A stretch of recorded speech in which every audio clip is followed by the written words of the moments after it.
speed. LTD 27 giving you exactly what you need. Welcome to the show where the truth never lies. Turn the volume up while we watch the sparks fly. Monday morning coming at you with the heavy hitting vibe. We breaking down the headlines, keeping policy alive. The filters on the lands, no scripts inside their hands. Just a broadcast for the people across the digital land. From the hill to the street, yeah, we digging in the dirt. Searching for the facts, even when the answer's heard. It's a weekday ritual, a digital town square. If you're looking for the comfort, you won't find it here. We that set the agenda, we challenge every view. Bringing more politics straight from us to you. Subs climbing up, yeah, the chat is going wild. Information flowing in a truly gritty style.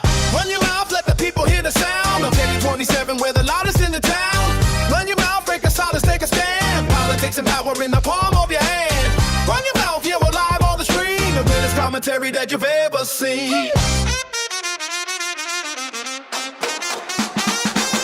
Through the comments, yeah, the debate is getting deep. While the mainstream media is falling fast asleep. We're tracking every bill and we're walking every vote, taking every crooked quote and cutting at the throat. It's a YouTube revolution, decentralized and free. Finding what the future of the news is gonna be. From the left to the right to the middle of the room. We're carrying the weight, yeah, we're carrying the load. Don't just sit and listen, get your fingers on the keys. We're bringing down the giants, bringing them to the knees. Weekday warriors assemble for the fight. Shining out a signal in the middle of the night. Run your mouth, let the people hear the sound. 27, we're the loudest in the town. Run your mouth, break the silence, take a stand. Politics and power in the palm of your hand. Run your mouth, yeah, we're live on the screen. The realest commentary that you've ever seen. Hit the like, hit the sub, keep the fire burning bright. Run your mouth every weekday, doing it right. Yeah, Teddy 27, boys.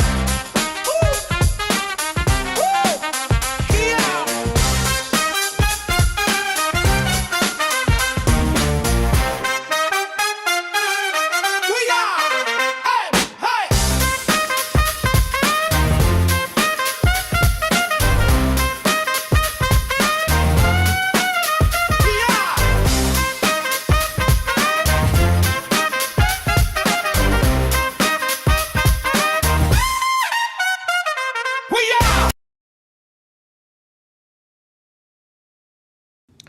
Okay, okay, okay.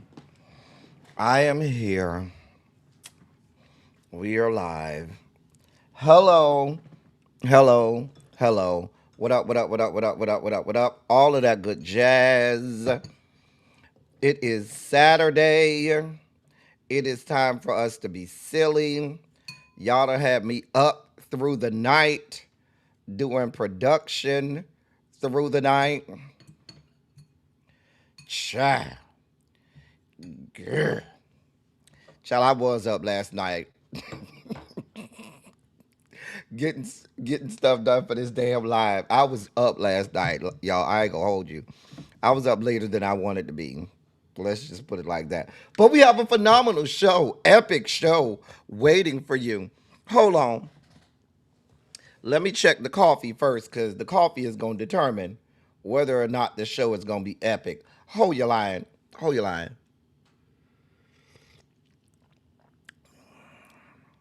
Okay. The coffee, as usual, is extra good. Extra. Yes. And we appreciate it. So that means we're going to have a good show. We is. Oh, girl. Yeah, the coffee is extra good. That means we in for a good one today. Listen, the dossier is doing what it needs to do.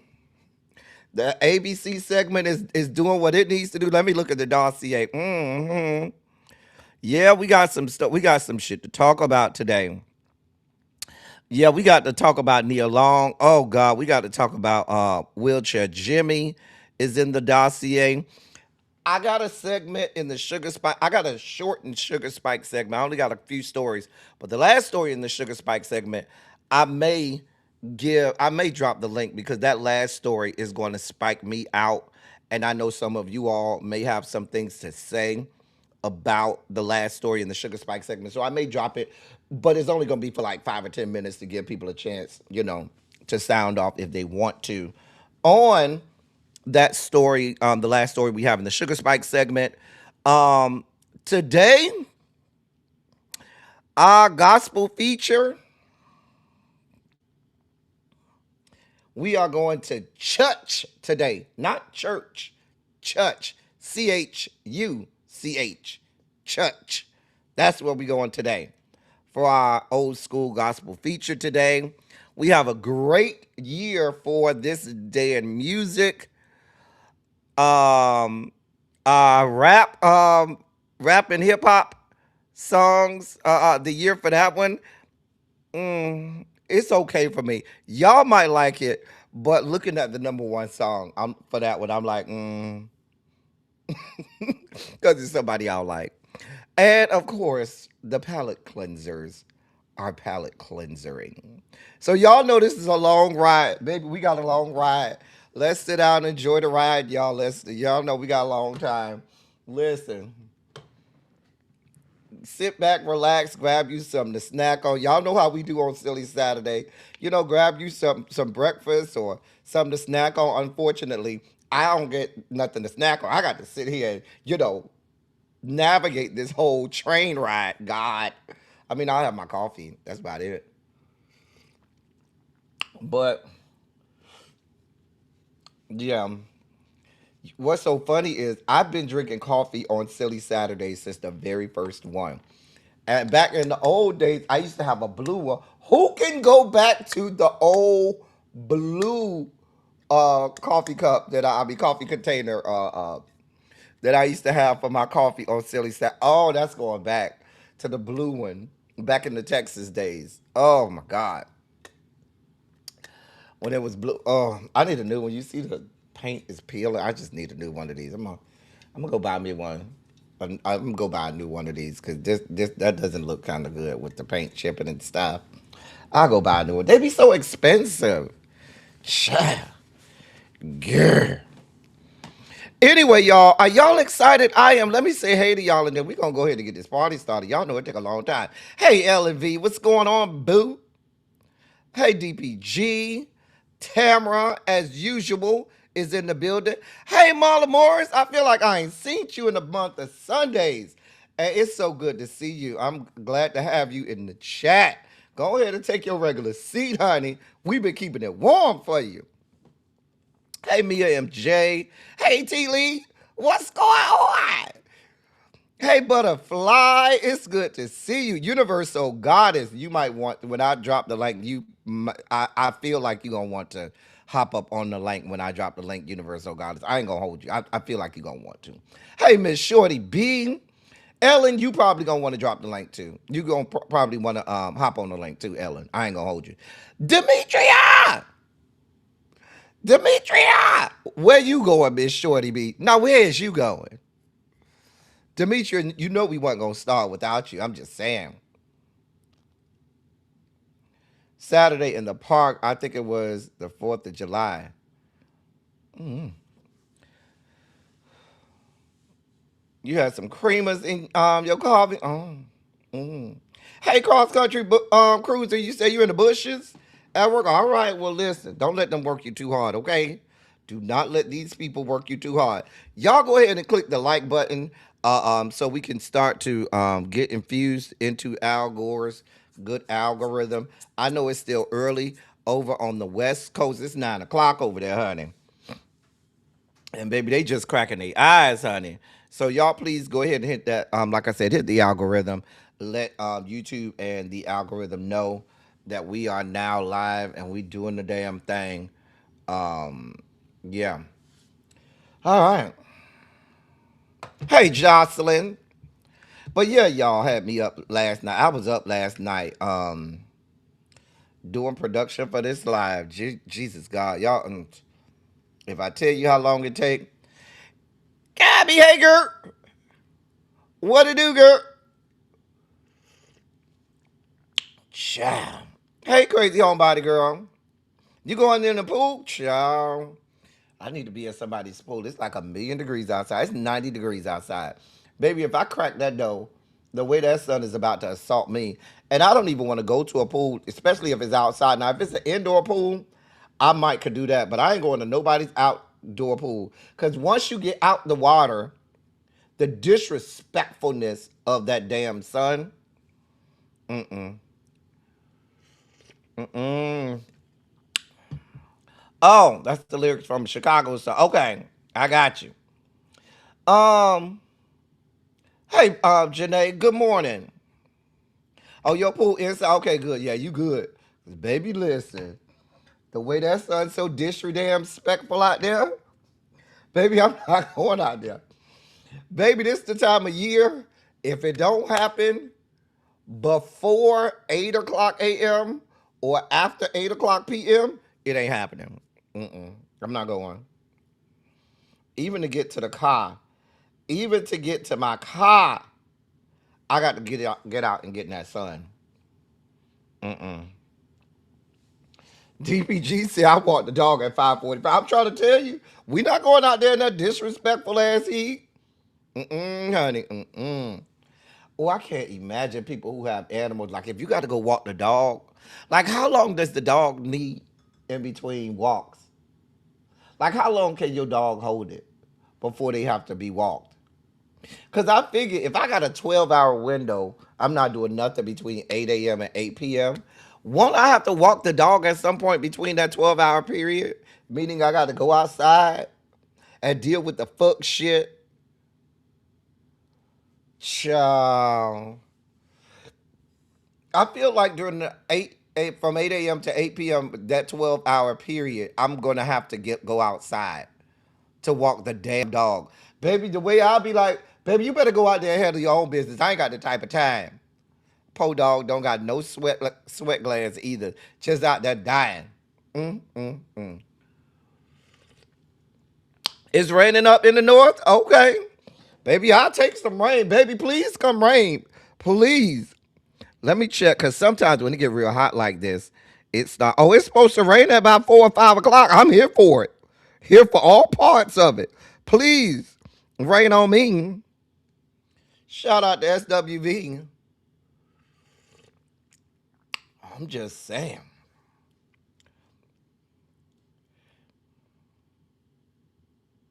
Oh yeah, that pavement can burn their paws, right? It can burn the padding on their paws, can it? Child.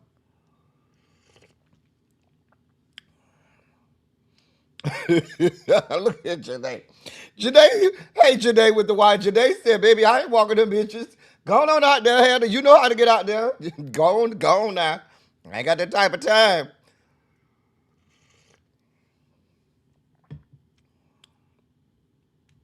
Child. But then I feel like I won't never be able to go in my backyard because my damn dog gonna have shit everywhere. And every time I step foot in the backyard, I'm gonna be stepping in piles of shit. Girl. Girl. Child. Girl. T Lee, you just gave me good news. I got something to look forward to. It's supposed to rain at 4 o'clock. Child, hopefully we'll be off by then and I'm gonna be laid out. I'm gonna be stretched out in the bed. I got my AC. I normally don't have my AC go lower than about 72, but it be so hot outside now. I had the AC at 68. I ain't gonna even hold you. And she feeling good right now. Yeah. Anyway, y'all, let's go ahead and start this thing. Go ahead and put a Shondo in the chat. Um,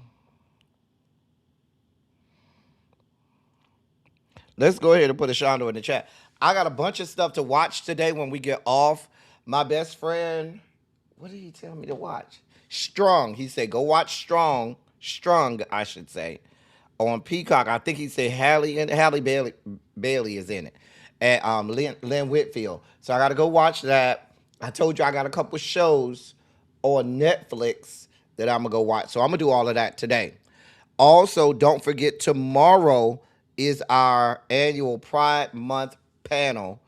And so we'll be here tomorrow at 4 p.m. Eastern for our Pride Month panel. So we're looking forward to that. Be who you are for your pride. We'll be doing that tomorrow at 4 p.m. Eastern. Um, I think that's all of the announcements. Also, yeah. You started Fatal Seduction last night. I'm supposed to start that today too. So, uh, uh, um, That and there was another show. What was it called? I think it was called Blood Sister or something like that. Some with sister in it. I was supposed to start. So yeah, I'm supposed to start that too. So we'll see. We'll see. Anyway, it's the last Saturday of Pride Month, meaning this is our last Pride Month silly Saturday. So enjoy all of our Pride Month menses on our title cards because we back to our old guy. I mean, not the old. I mean, I like the other guys too. Don't get it twisted. But if you enjoy anybody in our Pride Month title cards, today is the last Saturday that they'll be here. I change it up every year, so yeah. Anyway, ain't nothing to it but to do it. Hey, little baby, child. Not the electric fence take care of that. You know what, child, child. Anyway, let's go ahead and do it, y'all. Y'all say y'all ready? I'm ready. Let me get make sure I'm ready on my end. And, we're gonna go ahead and make it do what it do and get this party started. All right, let's do it. Ain't nothing to it but to do it, right? So let's do it. Oh yes, it's Pride Month. Be who you are for your pride. Oh yeah, it's time for my favorite segment, ladies and gentlemen. Our hashtag ABC segment. ABC. A bitch can't. A bitch can't get a hit. A bitch can't get on the charts. A bitch can't get a Grammy. A bitch just can't. A bitch just came. For those new here, watching this for the first time, this is our hashtag ABC segment because we saw a headline for a story, and based on the headline alone, we know we didn't want no parts of it. We didn't have the bandwidth, we didn't have the fortitude, tenacity, temerity, the wherewithal, the intestinal or testicular fortitude to go down that rabbit hole. And so we were just like, listen, a bitch came. A bitch just came. And sometimes we have to ceremoniously tell them to go with God. Go with God. Go with God, Crispy. Let's see what the hashtag ABC segment has for us today. World's smallest penis guy, help me plump my. I'm not doing this. And this is the actual headline from TMZ. Now, this is not a fake headline from The Onion or something. Oh, this is real. First of all, how do you even get classified as the man with the world's smallest penis? I know somebody that live in the Atlanta area here. They call him 4 for 4. But I know somebody over here that may be able to challenge you, sir. I ain't gonna hold you. Wait. Hold on, y'all. I'm trying to adjust my mic. Ouch. Because somebody told me the other day, sometimes it'd be hard to hear me when I'm out of the range of the mic. So I'm going to put my mic closer. See how that works? And now you can probably hear me better, right? That's better? Is that better? Is that better? I hope so. Anyway, I'm trying to understand how, who came and said, measured it and said, yeah,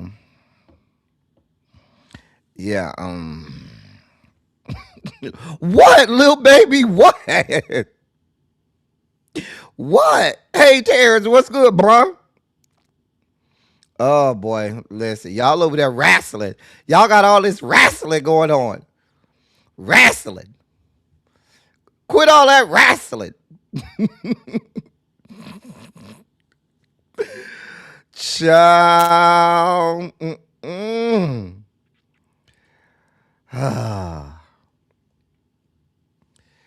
Child, not measure the nub. Y'all are this man has to live with this.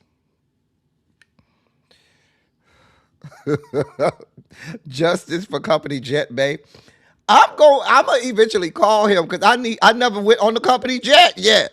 So I'm gonna call him at some point. I'm gonna give him something so he can take me on the company jet. And then after he take me on the company jet, then it's really gonna be over. It's really over now.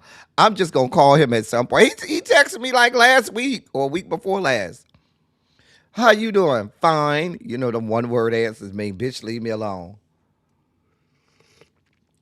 So I'll probably call him, get him to take me on the company jet. I think he owed me that for having to endure that mess that he got going on. And he owed me that for the damn Christmas party. He owes me that because of the company Christmas party fiasco. I'm just saying.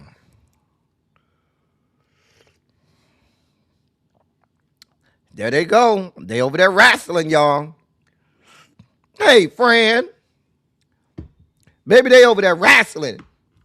Janae and Terrence over there got all that wrestling going on. Yeah, give me the Mile High Club. Well, I ain't gonna feel too much. Does it count as being in the Mile High Club if you don't really feel nothing? I'm just saying. I mean, he be back there working it out. I don't really care for getting my booty ate. It'd be all right. They be enjoying it more than I do. I'd be like, all right, going on back there, and they be back there just having a good old time. I'd be like, okay, okay, going back there. All right, all right.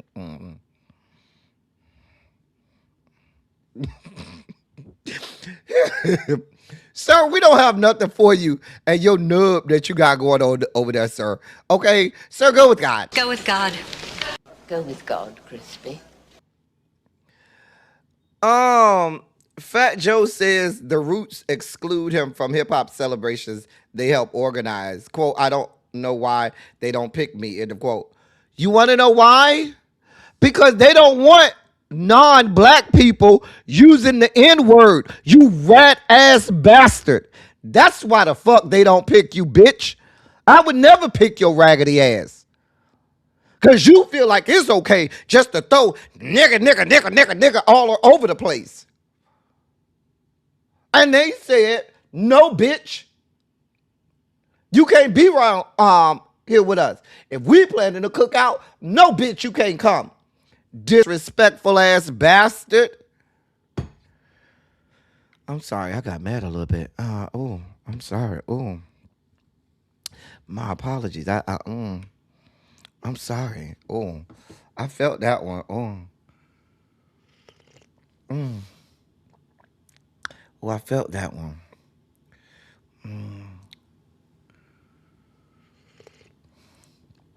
Interesting. You should send me that. I'd love to see that. Child.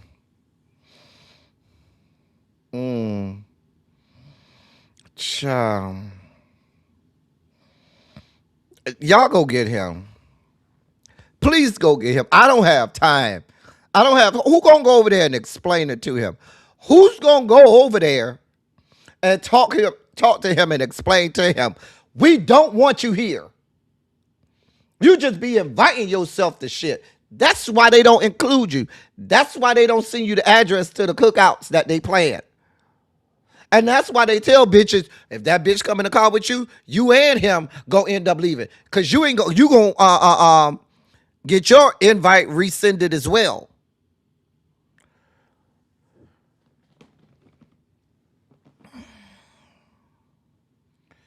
Fuck out of here. No, sir. I don't give a damn how many black people you grew up around. I don't care how down you feel you are, how much street cred you have. You can never use the N-word and think we're going to be okay with it. You fat rat ass bastard. That's why the fuck you don't get invited. Oh, bastard. Yeah, he be triggering me, Demetria. Oh, I can't. Oh, it gets on my nerves. Oh, he gets on my nerves. He gets on my last good nerve. My last good one. The last of the good ones. Lord. Jesus.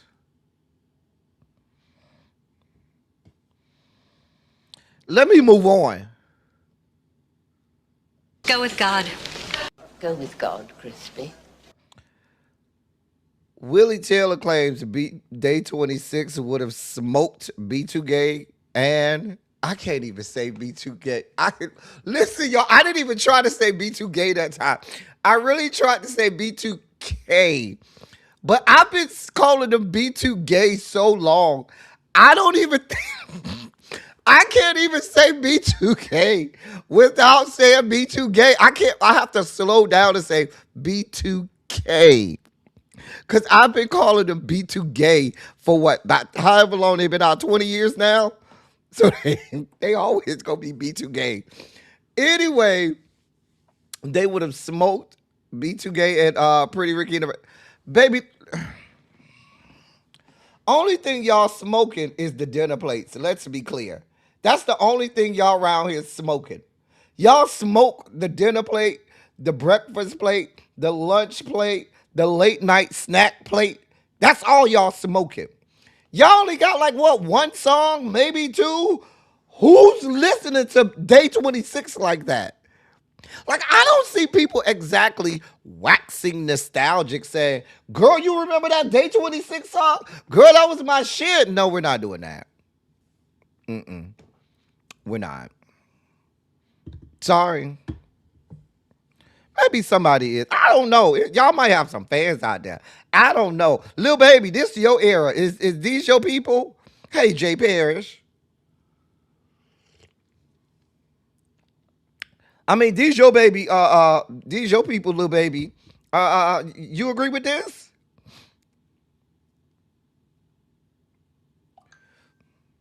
I'm just saying. Cause that's what I thought. Ain't nobody thinking about y'all. Ain't nobody think. The only thing y'all smoking is a smoked turkey, smoked ham, smoked hog mog, smoked pig feet. Baby, y'all ain't missing no meals over there. Hey, Complex 613. Yeah, Andre Shannon. I know YouTube is an app. Somebody about to take care of you, Mr. Andre Shannon. Yeah, somebody about to go see one of the hall monitors. They'll let you know. They'll give you a pass over to CSI. You know, I mean, in ISS indoor suspension. We call it CSI in Miami. But they'll give you a pass. They'll walk you over to ISS. One of the hall monitors. Go over there and walk. Andre Shannon over the in-school suspension. Yeah, go in there and walk him over there to ISS. I can't name not one song by Day 26. No, not one. Hey, Yolanda Morgan. Hey, Miss Kiki. Baby, smoking meat on the grill. Baby, I don't know. But y'all weren't going to smoke nobody. Nobody. Did y'all take care of him? Did somebody walk him over to in school suspension? Did somebody go walk Andre Shannon over there to in school suspension? We ain't got that type of time.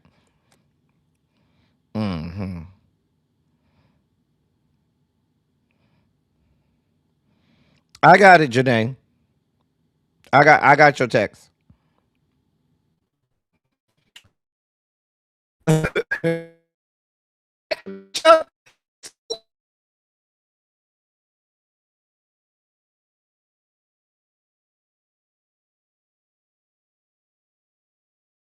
Somebody cheering, honey. Baby, listen. Somebody cheering. Maybe Harold do. Harold, you around here listening to Day 26 still? You be over there talking about, girl, let me go listen to this Day 26 song. This was around your time too, Harold. Because Day 26 said they had some answers. And I can't name you not one of their songs. Nobody was looking for them. Hey, Harold. Hey. Cha. Grr. Cha. Lord. Y'all are so stupid. Oh, God. Mr. Taylor, Willie Taylor. Whenever I think of Willie Taylor, it was a guy, an old man named Willie Taylor, who owned a bunch of Burger Kings back home in Miami. We used to call him the Willie Taylor Burger Kings. He owned the one on 36th Street at 7th Avenue. He owned the one, I think he owned the one on right off 95th Street. It was on like 91st Street and 7th Avenue. He owned about 3 or 4. We used to call him the Willie Taylor Burger Kings. Because they was all in the city, in Liberty City, and stuff like that, child. Child, they going to ISS. They went to in-school suspension, child. Harold said he ain't got nothing for you. Harold said he can't help you, Willie. I'm sorry. Willie, sir, go with God. Go with God. Go with God, Crispy. Speaking of Diddy, Vice President J.D. Vance says Diddy is a great Christian theologian. I'm not doing this with y'all today. Now I know I saw the clip, and I know he was joking, but I don't think the Diddy nor theologian should ever be in the same sentence at all.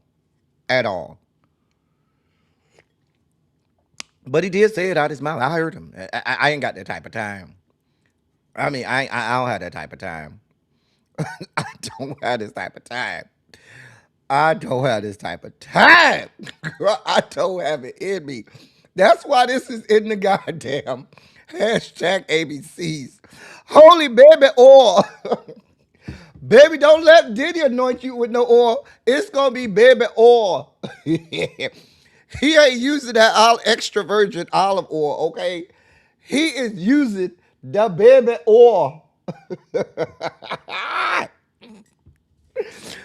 Whoo!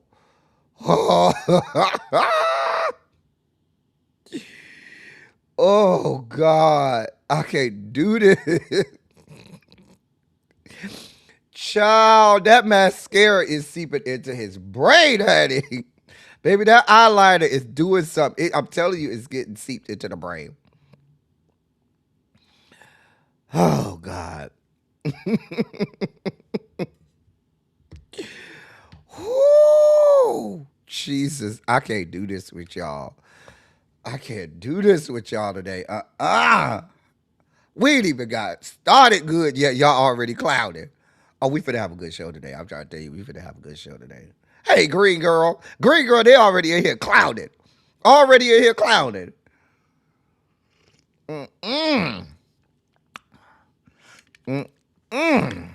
Not baby oil blessed. Baby oil blessed by the Holy One. I'm not doing this with y'all. Y'all is silly as hell. Y'all is, you know what? I'm not gonna let y'all sit here and keep clowning. We got other stuff to get to. We got a whole show to get to. We don't have time for y'all to be clowning like this. Leave these people alone, okay?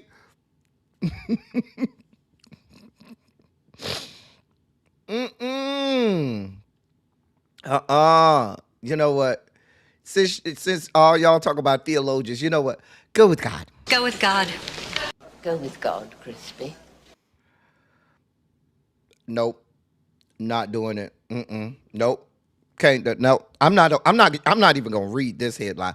I'm not gonna read it. I'm not even gonna look at y'all messages in the chat. I'm not gonna even read anything that you people write in this chat. I don't have time. I already know where y'all about to go. I'm not reading the chat. I'm not reading the headline. I'm not reading the chat. I'm just going to leave this right there. Y'all have at it. Go ahead. I have nothing. I'm Whitney Houston. I have nothing. Nothing. Nothing.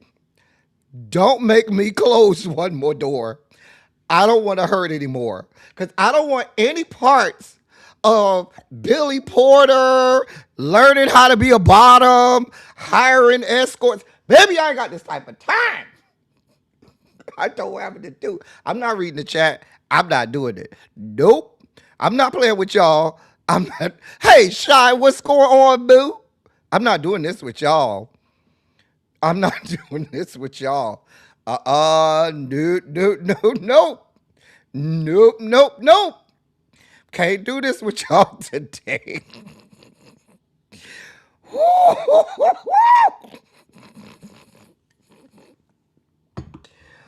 Oh, Jesus. Jesus God. We can't even make it out of the goddamn. We cannot even make it out of the damn hashtag ABC segment. I can't do this with y'all today. I cannot. I cannot. Oh God. I know.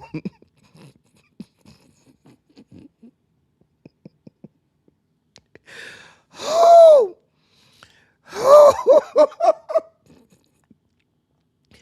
Y'all, I'm over here crying real thug tears, okay? God. I'm a whole ass thug over here, y'all. And y'all got me over here crying real thug tears over here, okay? Real thug tears.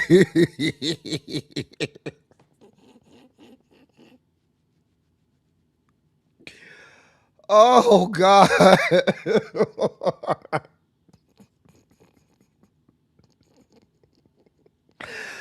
Oh. Oh. Oh, Jesus. Oh. Oh. Oh. Not that you done called for wig. Wig over there like, baby, how?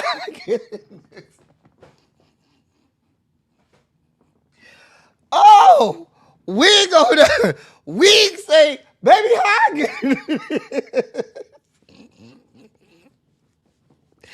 Oh, God. Oh, I am screaming over here. Oh, my Lord. I cannot play with y'all. Oh, God. I cannot. Oh, oh, oh, I'm over here crying. I'm crying real thug tears over here. Oh, my Jesus. Oh, dear Lord. Dear Lord God. Oh, it's too funny for me. Oh, my God.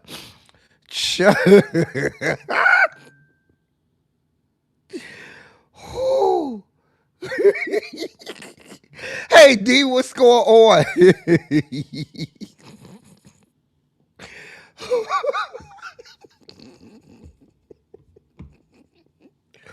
We can stop the show right now. We don't even have to finish the show. Oh, God. We don't even have to finish the show, y'all. We could just cancel the rest of the show right here. We're done. We are done.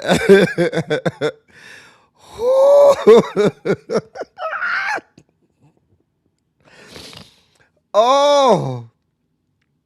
Oh. Oh, God. We could just finish. Go. We're done. The show is over. The show is over.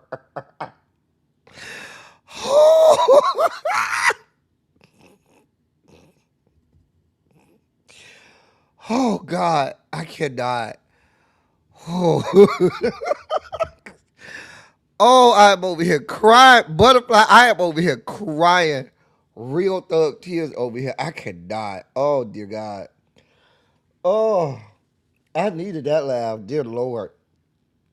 That laugh that sent me. We can cancel the show now. We ain't got nothing else to watch for. We can cancel the show now. We ain't got nothing else to watch for. Show is over. That show is over. All we did was make it through the hashtag ABC segment. The show is over. Oh. Oh. Now, to answer your question, Butterfly, it does take some training. Yes, it does. I ain't gonna lie. It does take training to learn how to bottom. Because that shit will rip you from stem to stern. Yes. But girl, oh, baby, between that bob and this goddamn headline, baby, I can't die. I can't die. I'm done. Y'all can send me on to glory. I'm done. I'm done. I'm done. I'm over here with real thug tears over here, y'all. Ooh, child. Lord. We thank you for our morning laugh, Billy. Billy, we thank you. Child.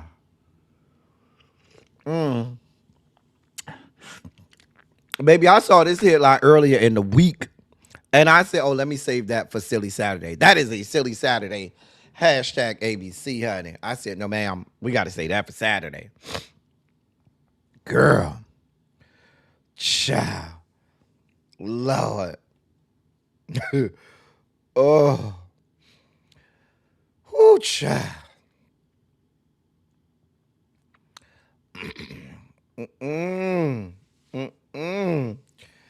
Lord, we gotta move on, Billy. We gotta move on, Billy. Okay, but to answer your question, yeah, it do take some training, because baby, you get one. If you don't get trained the right way, you're gonna get one of two colors or a combination of the two. You don't want to see either of those two colors. The first color you don't want to see is brown. The second color you don't want to see is red. Sending somebody down there on the hunt for Red October. Any of those two colors, you're in a bad situation. A combination of the two, you're in a real bad situation. And that means you ain't been trained right yet. You know, they sell little anal dilators and stuff to help you train your booty hole. You got to literally train the booty hole to take all that stuff. You don't just come prepared to take all of that. Baby, you have to train it, honey. But baby, we ain't hiring professionals. Child. Let's move on. Dear God. Lord. Oh. Child, they sure be in art class painting pictures, honey. Lord. Let's dive into the dossier, shall we? Hey, cutie, I'ma miss you after today. I'ma miss you. You so cute. I'ma miss seeing you on Saturdays.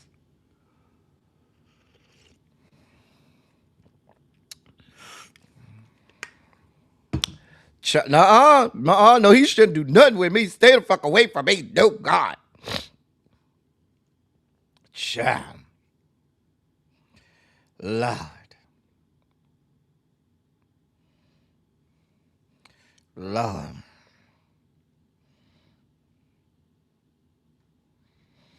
Anyway, let's see what the dossier has for us, shall we? Y'all are still clouded on Miss Billy, honey. That's Dwayne Wade's son. I just hate that you're not as cute as your daddy, because your daddy is cute as a button.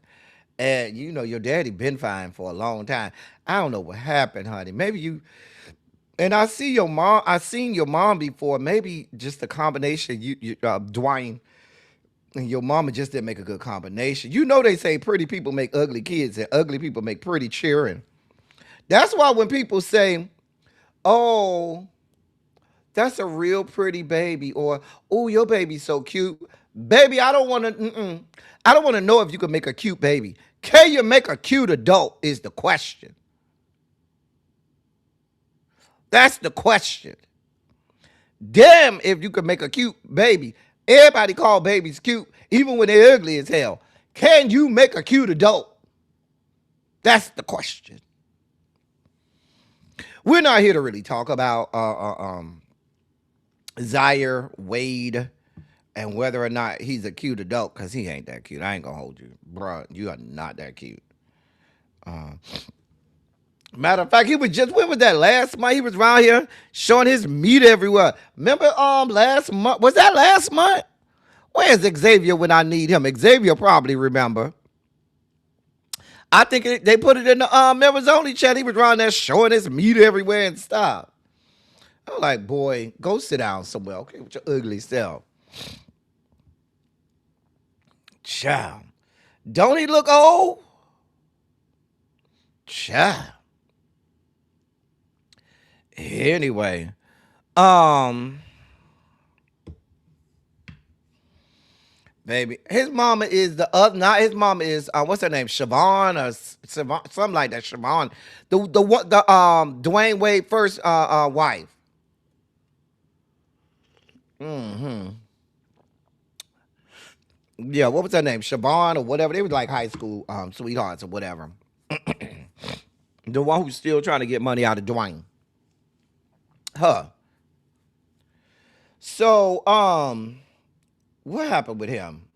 Oh, he got arrested. Yeah, he got arrested yesterday. Uh-huh. Mm-hmm. Yeah, he was arrested for felony domestic violence. Uh-huh. Mm-hmm. Yeah, that's Dwayne's oldest son. Mm-hmm. Yep. He was arrested for felony domestic violence. He was booked on 3 charges: felony domestic violence, criminal threats, and false imprisonment. And an emergency protective order has been issued. Um, Let me tell you something, Zaire. That protect that false imprisonment is how you get fucked up. You will land your ass in jail for a long time for false imprisonment. Look at old boy who we just reported on Thursday. Terry Arnold. We just reported on Terry Arnold this past Thursday, and that he went to jail. They trying to give him life in prison. Mm-hmm. But they are, especially in Florida. If this is in Florida, sir, I don't know what to tell you. Because Florida, they don't play by that. I know from somebody in my family. If you get arrested for not just domestic violence, but false imprisonment, they try to throw the book at you in Florida. I know that point blank.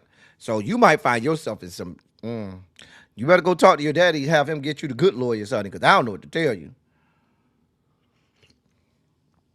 But it doesn't look like this was in Florida. It looked like it was in Burbank. So that's in California. Burbank police were called to a home around 5:30 a.m. on Sunday after receiving a call about a woman screaming. When officers showed up, they found Zaire and a woman with lacerations on her face and body. Despite her alleged injuries, the woman was reportedly not transported to the hospital. Zaire was released later in the day after posting a $50,000 bond.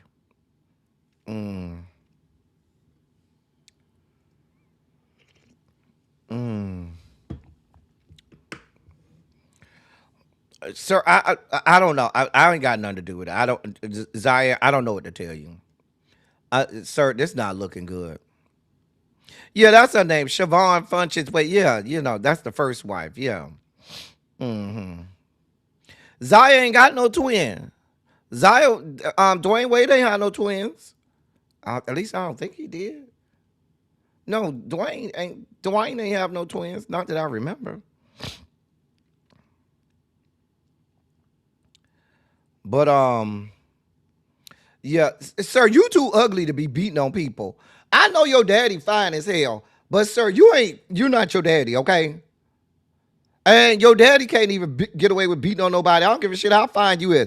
You don't get, sir. Stop, sir.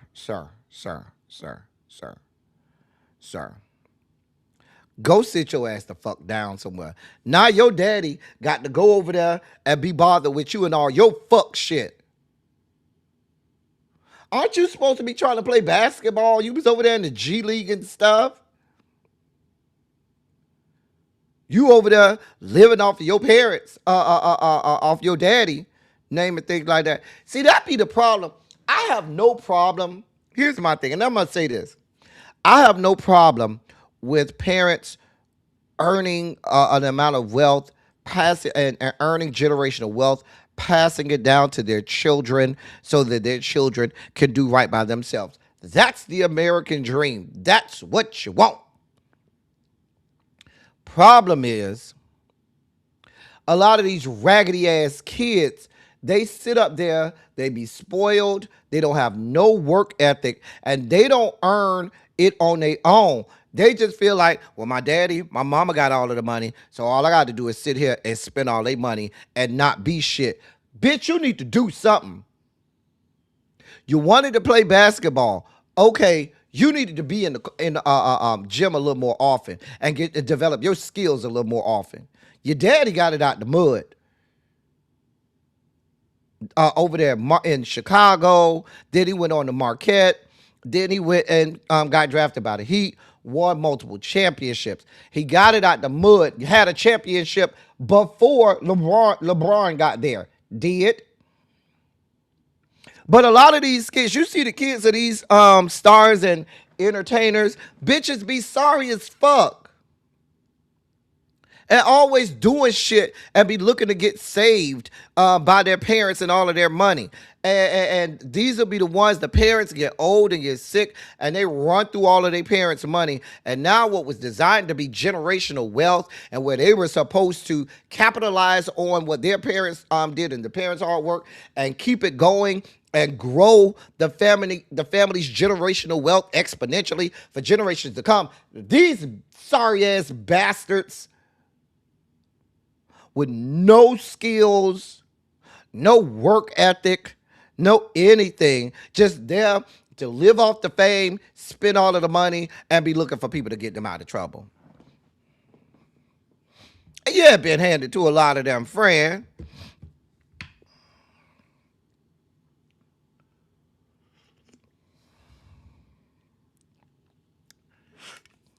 I'm just saying. Make no damn sense. We gotta move on, Zaire. We ain't got this time to be spending on you. You ain't cute enough for us to spend this amount of time on Zaire. We ain't got it to do. Sir, go with God. Go with God.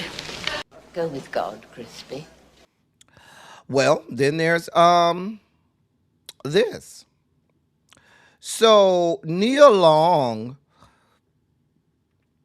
she said that Prince Rogers Nelson made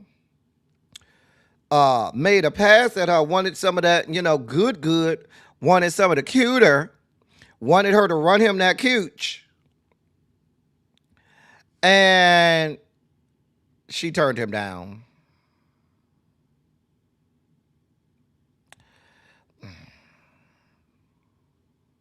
Now, I ain't gonna lie.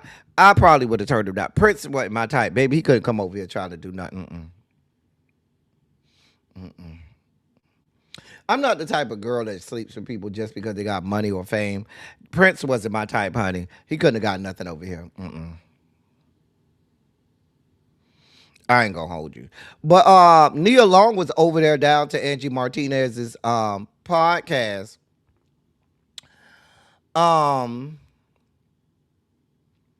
And she, Nia Long said, quote, Prince tried to talk to me, and I didn't know it was Prince, end of quote.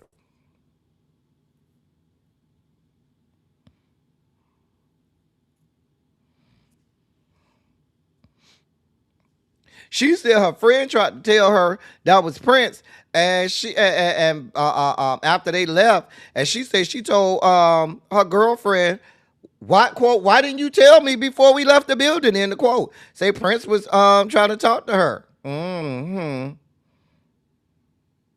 She said she would at least turn around and say hello.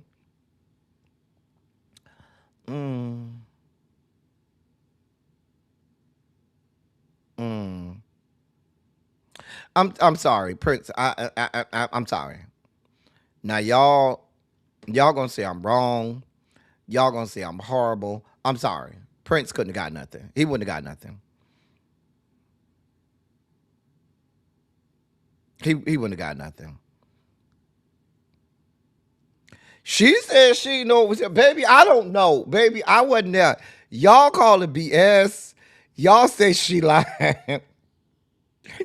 I don't know, baby. I wasn't there. Y'all say, y'all say this woman lying. Um, I don't know. Terrence, it was a felony. He was charged with felony, false imprisonment. So yeah, not misdemeanor felony, baby.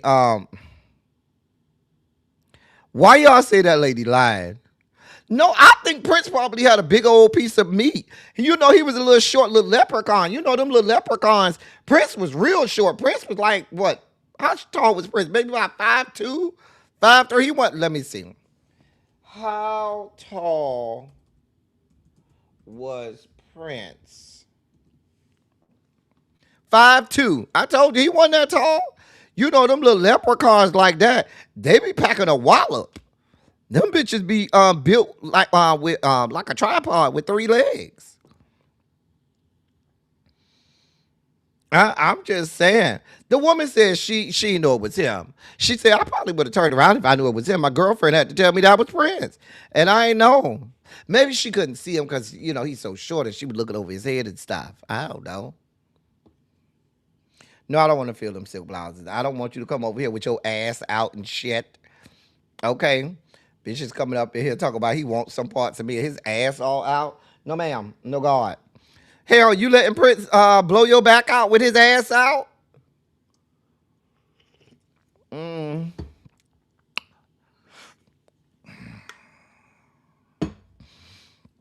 Child. Yeah, them short leprechauns, baby, listen. Go on over there and fuck off if you want to. Come back limping. Yeah, you know he was built with a whole built-in kickstand. Baby, listen. You don't want it, honey. You don't want to see it with them, honey. Taking them, how the kids say, taking them through there, honey. Well, listen, but he couldn't have took me through nowhere. I ain't gonna hold you. He first of all, he a little too high yellow.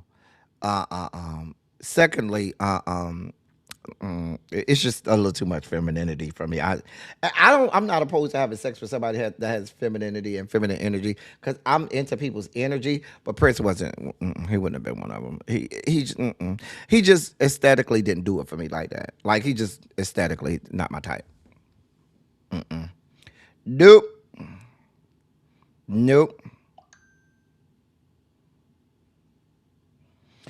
Not you heard. Child.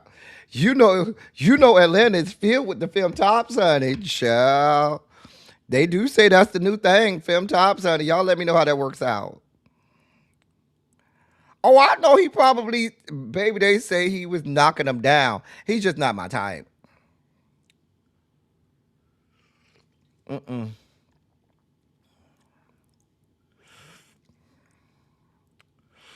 I'm just saying. Let me, Nia, the people say you lying. They say they don't believe you. Um, they say you got a hot box, Nia, and they say you don't mind who go up and that's what the people say. I ain't got nothing to do with it. I mean, maybe she likes tall men. She was dating Ime Udoka, and you know he tall as hell. Maybe she like tall men. I don't know. How y'all know that lady lying? Let me move on. Y'all just swear that lady lying. Let me move on. In other news, Drake say if your name Janice, come see him. Wheelchair Jimmy, BBL Drizzy, Aubrey. Yeah, he got a promotion or something going on. So I guess he got a song on his new album called Janice STFU. Shut the fuck up. So reportedly he's inviting women whose legal first name is Janice to exclusive parties in New York, Los Angeles, Miami, Toronto, and Houston. Y'all going over there to hang out with Drake and his little floppy dick. Remember he had the little video of him, his little floppy, little flaccid little dick that he was twirling around and shit. Him and his little floppy dick. Ew. Wheelchair Jimmy makes me physically ill. I ain't gonna hold you. Like Wheelchair Jimmy literally makes me physically ill at times. I cannot stand this man. Anybody going over there? Anybody, y'all know Jan? I know all the Janices. I know they older. I don't know no young Janices. Like, I mean, you telling your age, Wheelchair Jimmy. So you around there fucking with women named Janice? Who mama and auntie you over there fucking? Wheelchair Jimmy. Now, Wheelchair Jimmy say he trying to go over there and fuck on y'all mamas and y'all grandmas and y'all aunties and stuff. Go get y'all aunties and y'all mamas and y'all grandmas to go over there and rub on Wheelchair Jimmy's rub on his head or something like that. Child. Child, they over there changing they legally changing their names. Bitches going to the courthouse in the morning. I mean Monday morning to go change their names and shit. Raggedy effers.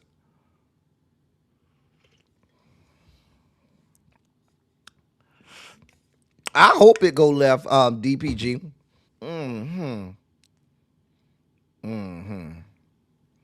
Not long as he don't call for biddies, you know what? You calling for Janet. Evelyn don't want no parts of that. Bertha May. What about the Bertha Mays? What about the Evelyns? What about Ethel? You know what I'm saying? What about Essie Mae? You know what I'm saying? Leaving a whole lot of people out. Why just Janice? Just saying. Leaving a whole bunch. If you go into the geriatrics and octogenarians and stuff, you leaving a whole lot of good names out. Pearl and Ann, Barbara Jean. Yeah, Brenda. You leaving a whole lot of Inez. Dorothy.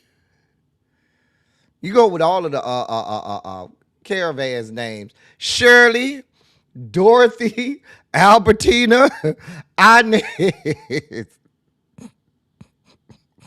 Go with all of the names from the caravan. Hate Retha. Ain't gonna be too many Hate Rethas out there. I'm just saying. Eunice, Esther, Hattie Mae, Wilma. You leaving a whole lot of people out. Margaret, girl. All of them. You leaving all of these people out. We want all our mamas and grandmas and aunties to get into the party. I don't think you want to do that in Miami though. Some of the Janices I know in Miami, baby, you don't want it with them floppy dick, okay? Gertrude, come on, Gertrude. Come on, Beulah, man. Child. I knew this lady stayed down the block from me. Her name was Gerda Bell. Hey, Miss Gerda Bell. Her name was Gerda Bell. Sure was. We used to walk down the street. Hey, Miss Gerda Bell. Sure did. That was her name, honey, Miss Gerda Bell. Child. She was older than my grandma. She was real old. And she used to come out her front door. She had the big door and then the screen door. In Miami, you got to have that screen door, honey. Baby, Miss Gerda Bell, if you walk by Miss Gerda Bell house and you stayed on the block and did not say hey to her, it didn't matter if she was outside on the porch or not. You had to say, because you knew she was in there. She didn't go nowhere. She was old as hell. So if you didn't say hey to Miss Gerda Bell, she would hightail it down the block to my grandma's house with her cane, and tell my grandma, them raggedy ass grandkids of yours didn't speak today when they walked by my house. And now we in trouble. because we didn't speak to Miss Gerda Bell. So even, listen, I remember when Miss Gerda Bell died. When Miss Gerda Bell died for like 2 or 3 weeks after she died, we still was walking by the house saying, hey, Miss Gerda Bell. Child. You got an auntie named Miss Inez? Have her go on ahead and come on. Child. Listen. Everybody just invite all of their aunties and they grandmas, your mamas and your grandma. All of them. If they was born before 1965, go ahead and invite them. I'm just saying.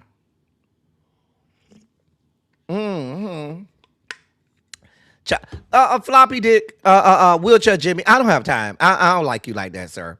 I really don't, sir. Okay, I really don't. Sir, go with God. Go with God. Go with God, Crispy. So, oh dear God, y'all know I do not like these women. Let me hurry up and get this story out the way. So that's Kylie of the Kardashian clan. She's facing another lawsuit from a former employer. According to court documents, her former private chef has filed a lawsuit alleging she suffered a miscarriage after being subjected to long hours and physically demanding work while pregnant. The woman claims she routinely worked 11 to 12-hour shifts 5 days a week, despite informing supervisors that she was pregnant and needed workplace accommodations. The lawsuit alleges that on New Year's Eve 2024, the chef was instructed to move heavy food items without assistance, causing her to become dizzy and struggle to breathe. She also claims that while working a birthday celebration for one of Jenner's children in Palm Springs in February of 2025, she was denied adequate help despite expressing concerns about the workload. The following morning, she says she experienced severe bleeding and later learned she had lost her pregnancy. Is that rain? Girl, that's rain. Baby, it is raining out there. Oh, that is rain. Oh, it's raining hard out there. Girl. Come through, rain. Anyway, in addition to alleging pregnancy discrimination, the former chef claims she was misclassified as an independent contractor, denied proper wages, wrongfully terminated, and retaliated against after raising concerns about her treatment. She is seeking unspecified damages. Jenner's business management firm, TriStar, is also named as a defendant in the lawsuit. Just run that woman her money. Go ahead. Go ahead and just run that woman her money now. Give that woman her money. Now, they say this is the third lawsuit brought against Kylie Jenner by a former household employee in recent months. 2 former housekeepers previously accused her and members of her household staff of workplace discrimination, harassment, and labor violations. Go ahead and pay this woman off. I believe every word. You did it. You did it. Yeah, hold on. Let me check. I know I'm hearing rain. Hold on. Baby, that's rain. Ooh. Yeah, that's rain, honey. That means it's coming down y'all way, universal goddess. Yeah, if it's up here, it's probably coming down y'all way. It's already raining here. It's raining good out there, too. So that means it's probably coming y'all way. You know, give it about maybe 20, 30 minutes or so. It'll probably be down your way. Probably in about 20, 30 minutes because, you know, you're a little bit south of me. Child, now she don't know. Her shirt gonna look like the original. I'm not doing this with y'all. Blame it on the rain. Yeah, yeah. Hey, Xavier. Xavier, we had a good time in the hashtag ABC's, Xavier. You just had to be here. Child, Xavier, they was clowning on your auntie Billy. Baby, listen. Ladies and gentlemen, non-binary gender conforming members of our audience, I bring to you the late great Larry Myers, to help us usher in our Sugar Spike segment.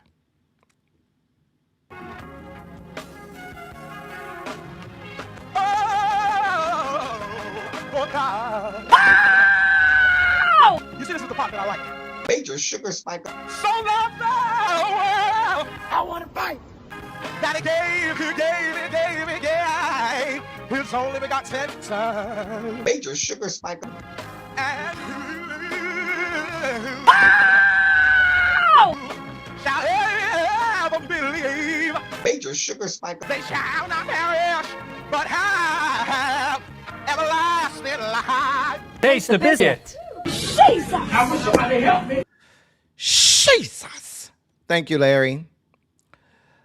So we start our Sugar Spike segment with this heifer. Yeah, she had a lot to say recently. Here's the video. I mean, first of all, our political system is ill and both parties are just unwell. Certainly Democrats got shellacked in 2024. I was in a swing state. I won that same year. And to me, it was very simple. The Democrats had a million priorities. They tried to make everybody happy. They tried to answer every single question. And when you prioritize nothing, no one knows what you stand for. Donald Trump came in and he said, I got one thing I'm going to do. I'm going to make your life more affordable. I'm going to put more money in your pocket. And he won because he kept it simple and he focused on the primary issue that the American public actually wants answers on. Democrats got shellacked, and we haven't fully gotten back on our feet since then. There is every single day a debate going on in the Democratic Party. And for me, this is why I'm a big believer in just new leadership, significant change. The old models do not work for people, and that includes in the Democratic Party.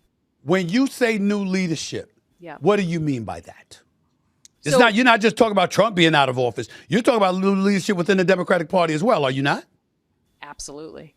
Yeah. Absolutely. I think since Biden was in, like, we need new leadership in the White House, the House, and the Senate, and on both sides of the aisle. That includes Democrats. Okay.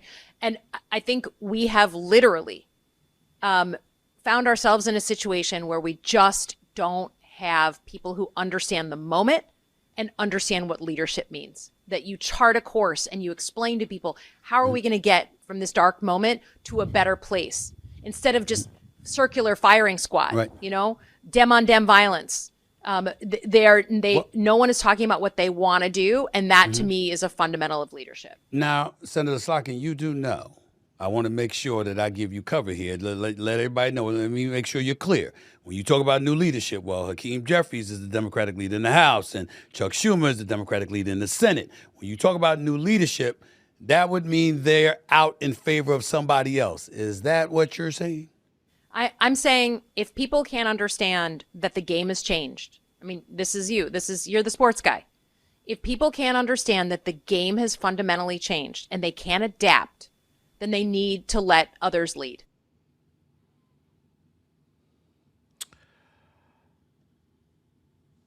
So there's that. So then the CBC, they came out with a statement.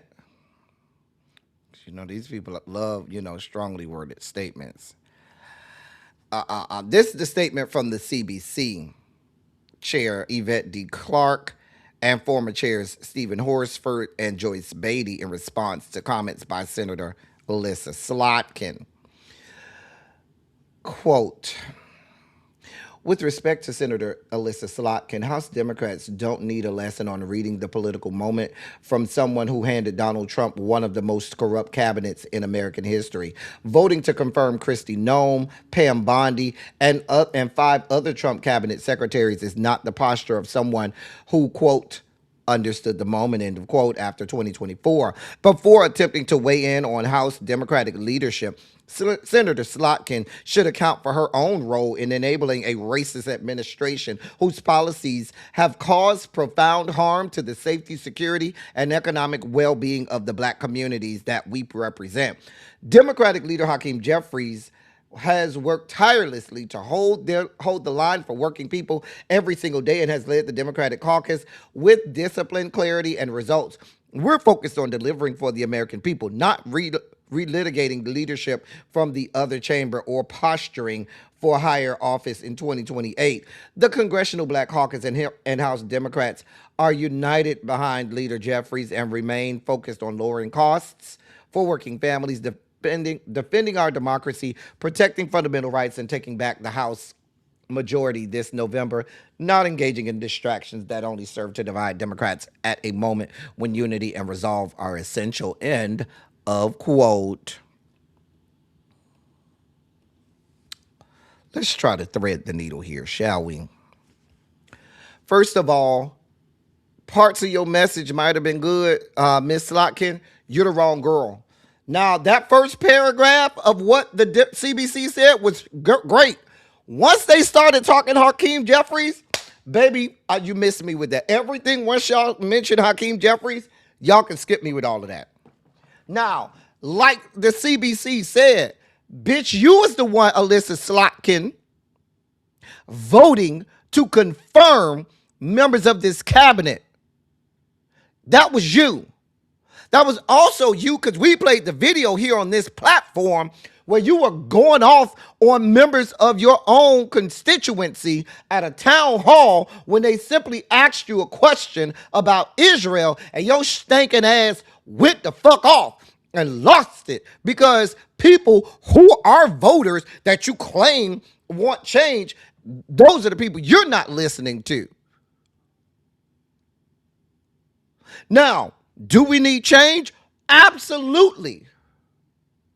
Is this heifer, is that bitch the one to tell us we need change? Hell no. Hell no. Anybody but that heifer. Alyssa Slotkin, you could go sit on a fat one for all I give a shit. No. Hey, Cymera. Hey, Montrez, what's good, bro?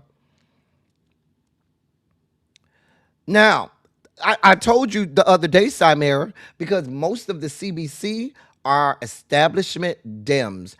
I'ma call these hookers to the carpet. Most Democrats in the CBC are establishment Dems. These are people who've never had to work. These are people who don't even have to campaign. They, by and large, are in districts where they don't do any campaigning. So they don't have to put money and funds into campaigning. All of the campaign monies that they receive goes into their pockets, goes to making them more wealthy and more rich. These are people in the CBC, by and large, most of them, especially if they've been in Congress for a number of for 5, 6, 7, 8 cycles.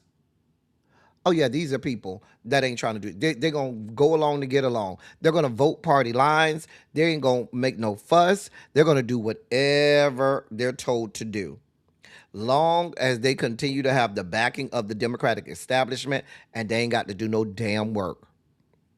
And in most of their districts, their constituents can't name you a single thing. And I ain't talking about the people that don't pay attention to politics. I'm talking about the actual people who do pay attention to politics in their districts. Can't tell you a single the fuck thing that they've did in Congress that has benefited their districts. That's what you have in most of the CBC.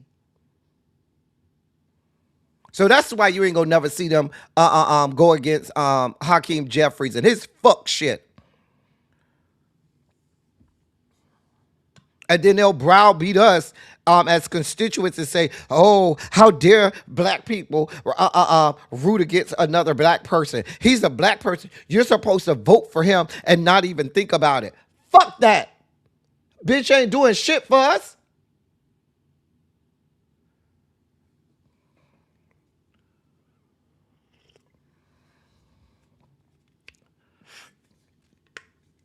I got a news flash for you, Miss Slotkin. See, she could do this kind of carrying on because she knows she's not up for reelection until 2030. And she's betting that by the time that election cycle comes back in 2030, people would have forgotten. She's banking on constituents in the great state of Michigan to forget her fuck shit by the time they get to the election in 2020 and 2030.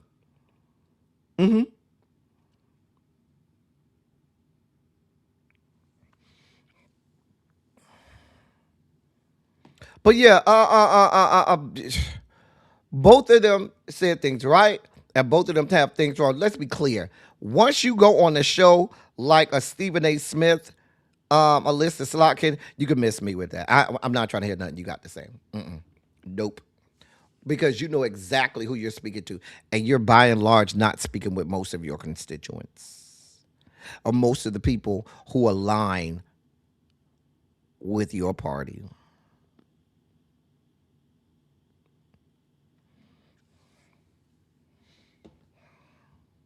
You go poll, and I listen to a lot of sports radio, sports broadcasting, sports. I listen to just about all of them, and by and large, the demographics are Republican, and there's a large contingency of MAGA nuts over there. That's why Stephen A. Smith feels so emboldened to say the fuck shit that he says about black people, because there's a whole bunch of white people over there that lives for that shit, and he's over there doing his Sambo, putting on his Sambo slippers and doing his best step and fetch routine for those white people and MAGA nuts over there. But yeah, Alyssa Slotkin, that bitch ain't shit. You're the wrong one to be trying to browbeat anybody about anything. Because when we talk about we need to change, the change we need is from bitches like you, Alyssa Slotkin. You need to carry your ass on. Because if you didn't pay attention to the fucking election in New York, they don't want people like you. Because you are a Zionist Israel apologist that won't even entertain people when they ask you questions about Israel. That's you. You're someone who votes for people who take our rights from us and who are directly responsible for the eradication of the Democratic Republic that we used to live in. You did that, Alyssa Slotkin. Did. And then you want to come over here talking about change that needs to be made. Well, let's start with you, bitch. Let's do it that way.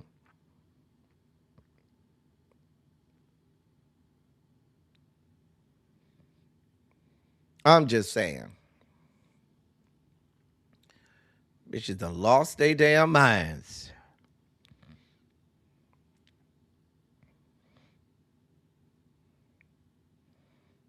No, she's saying that they need to get rid of Hakeem, which I agree with. They do need to get rid of Hakeem. But you're the wrong messenger, ma'am.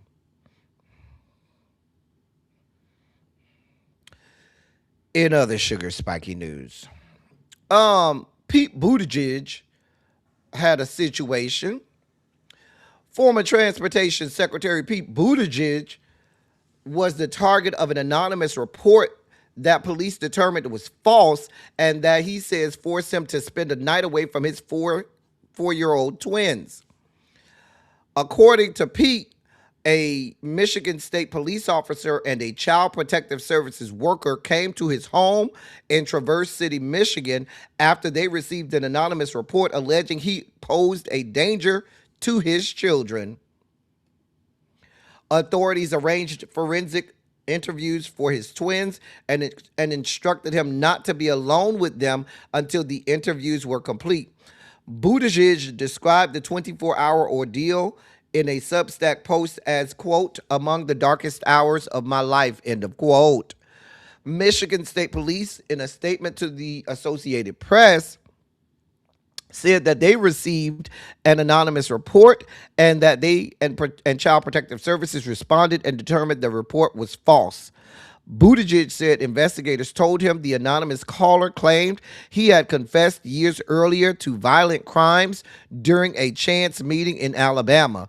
Buttigieg said he had never been to the town where the meeting allegedly occurred. He said police told him the allegations would not be referred to prosecutors and that they believed it to be politically motivated, while Child Protective Services found nothing to substantiate the report. Baby, listen, this is the diabolicalness of Trump's America. So now you got people randomly just making calls. Hey, Kimmy Nicole, you got people randomly making calls to Child Protective Services saying that this man is a danger to his children simply because he's a gay man.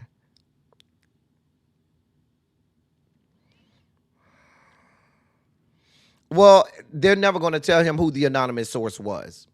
And so he can't sue the police department or Child Protective Services because they're just doing their job. And they're never going to tell him who the anonymous source was. And so it's nobody he can sue.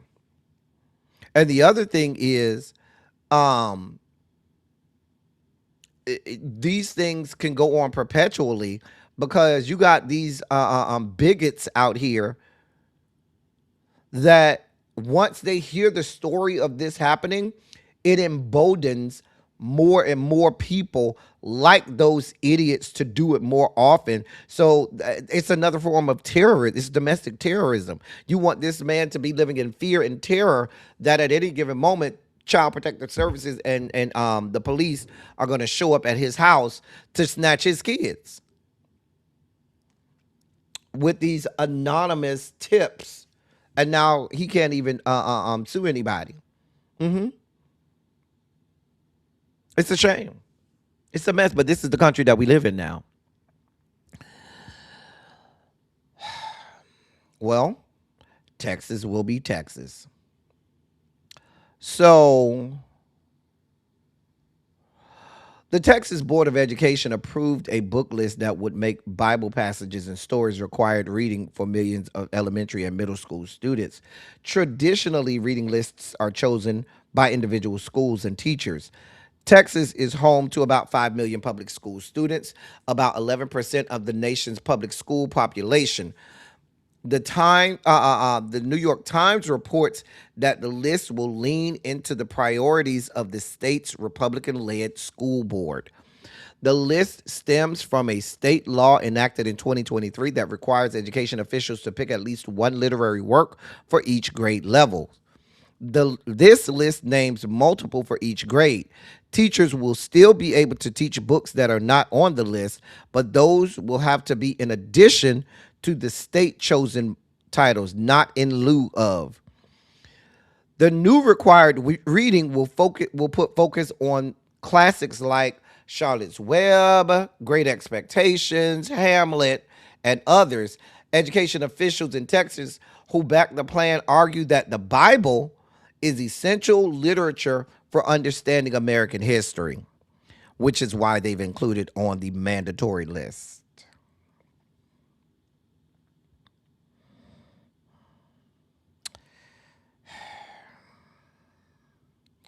Now, Texas, if you recall, we read that a judge said that they could not force teachers to put the 10 Commandments on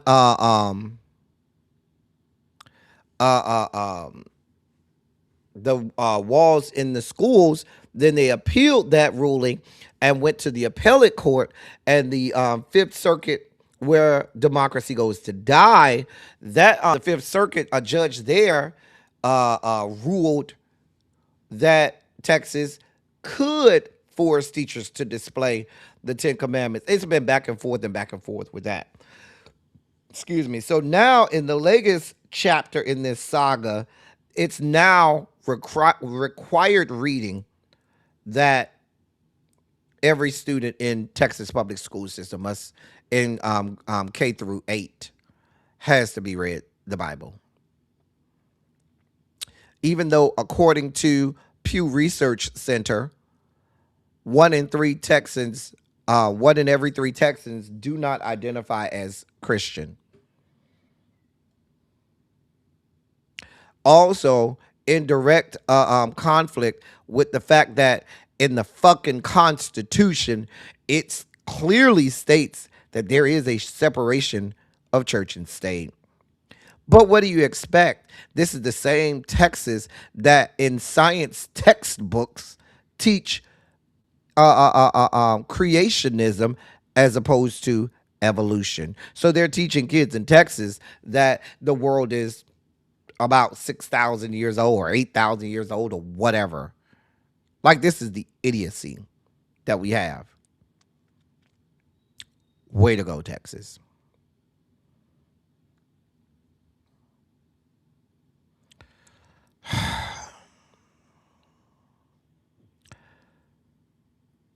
Okay. This is the story that I said I would drop the link for in case anybody wanted to come and chime in. Let me get through the story. You could come if you want to come and sit in the background while I report on what happened. You can, but that's the link if anybody wants to come up. So the other day, we went through the fact that the Supreme Court ruled that the Trump administration can revoke temporary protected status for Haitians and Syrians. And so there's about close to 350,000 Haitians that fall under TPS and about 6,000 Syrians that fall under TPS status. And so that ruling came down from the Supreme Court Thursday. We reported on that here. So yesterday, fuck bitch extraordinaire Megyn Kelly decided to say the quiet part out loud.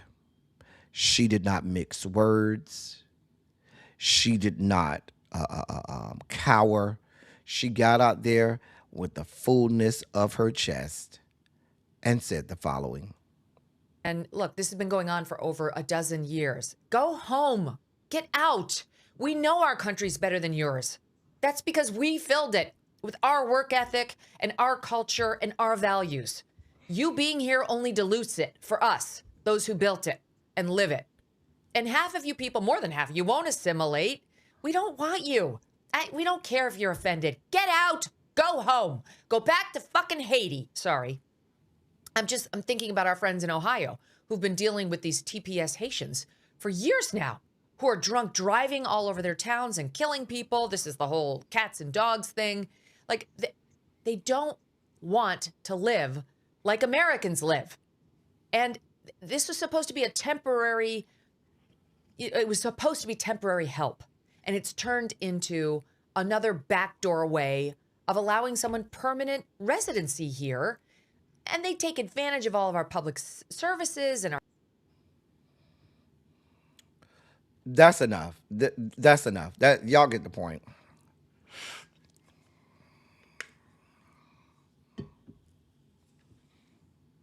Now, we can go all the way back. Y'all been here with me. We can go all the way back to the 2024 election cycle when your president went along with that racist and xenophobic trope about Haitian Americans eating people's cats and dogs.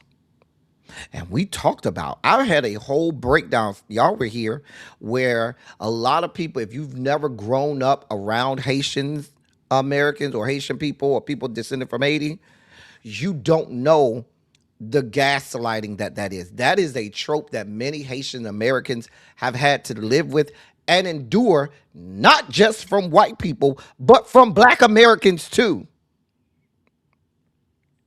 And what sickens me, I don't see enough black people enraged by this. I do not see enough of the black diaspora losing their fucking minds. I don't see enough of it. Because I got a news flash.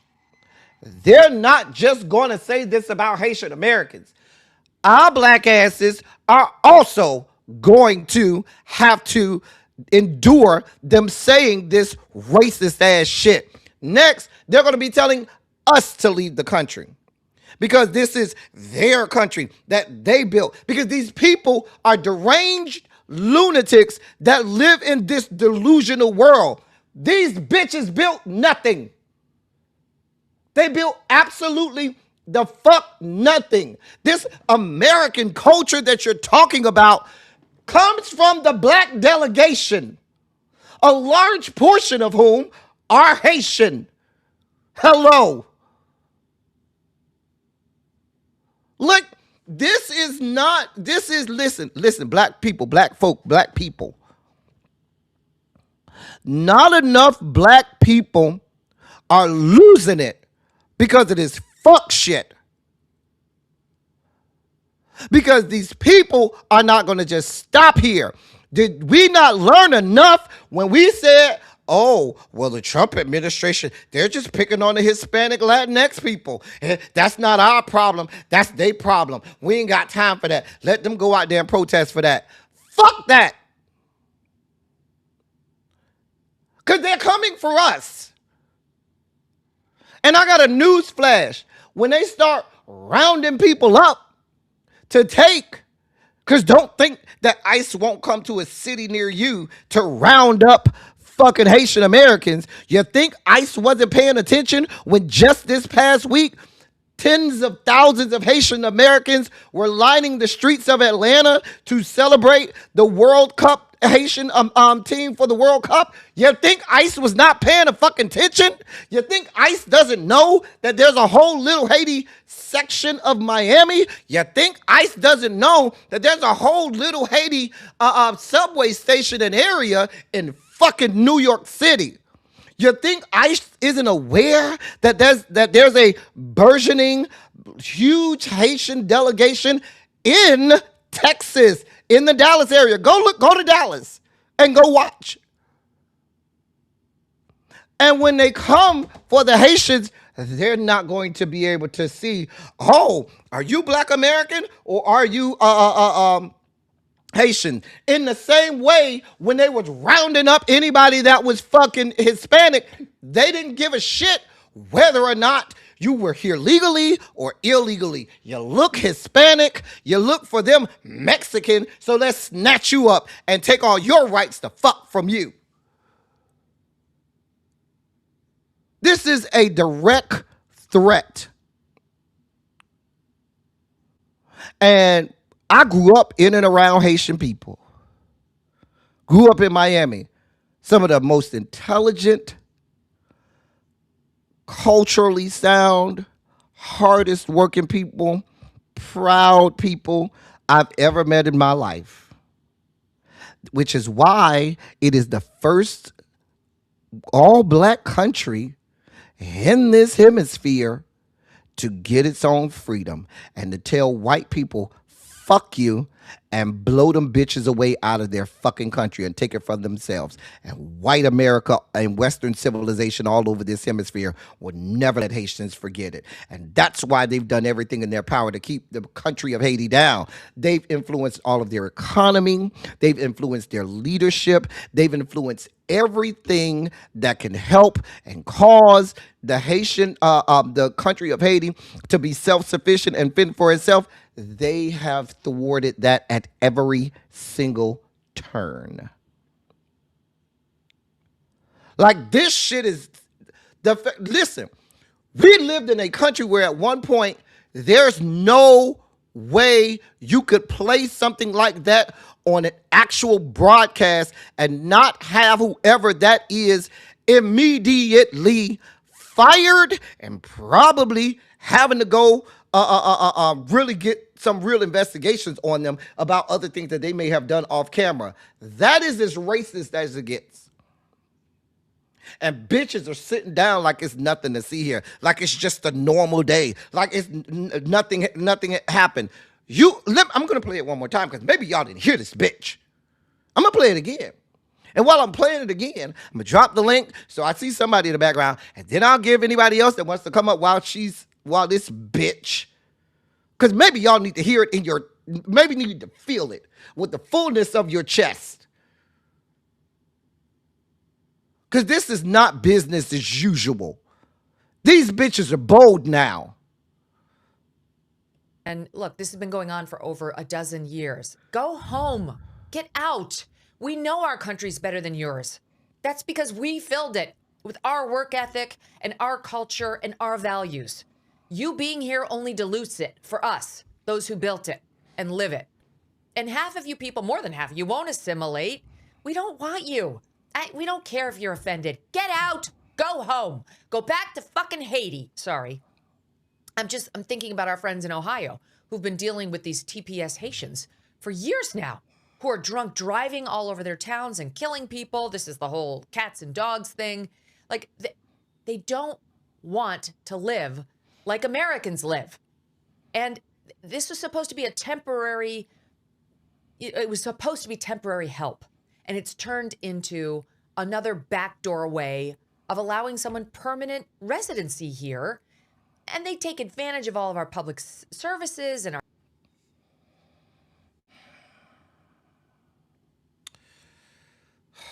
I had to take a moment to gather myself. I thought I was spiking out just then. Thought I was gonna spike out. We have You our should have spiked the fuck out. hello, Terrence. How are you Were you today, sir?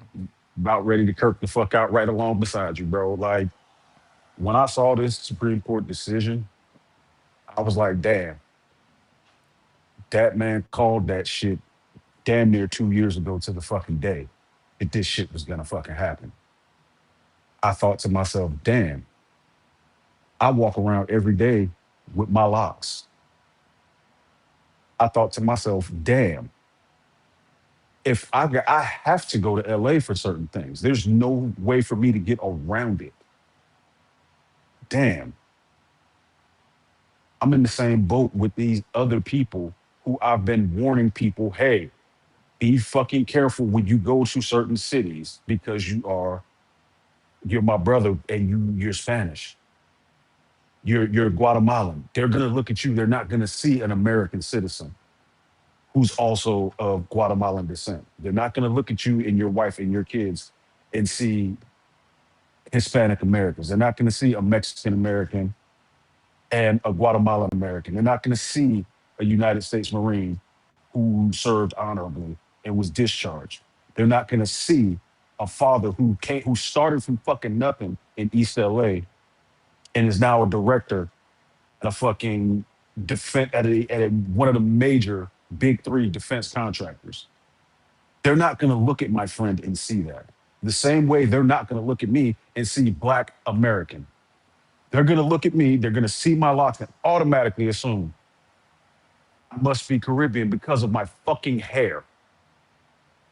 El Teddy, I literally travel now when I'm going to work. I have my fucking passport on me when I'm going to fucking work.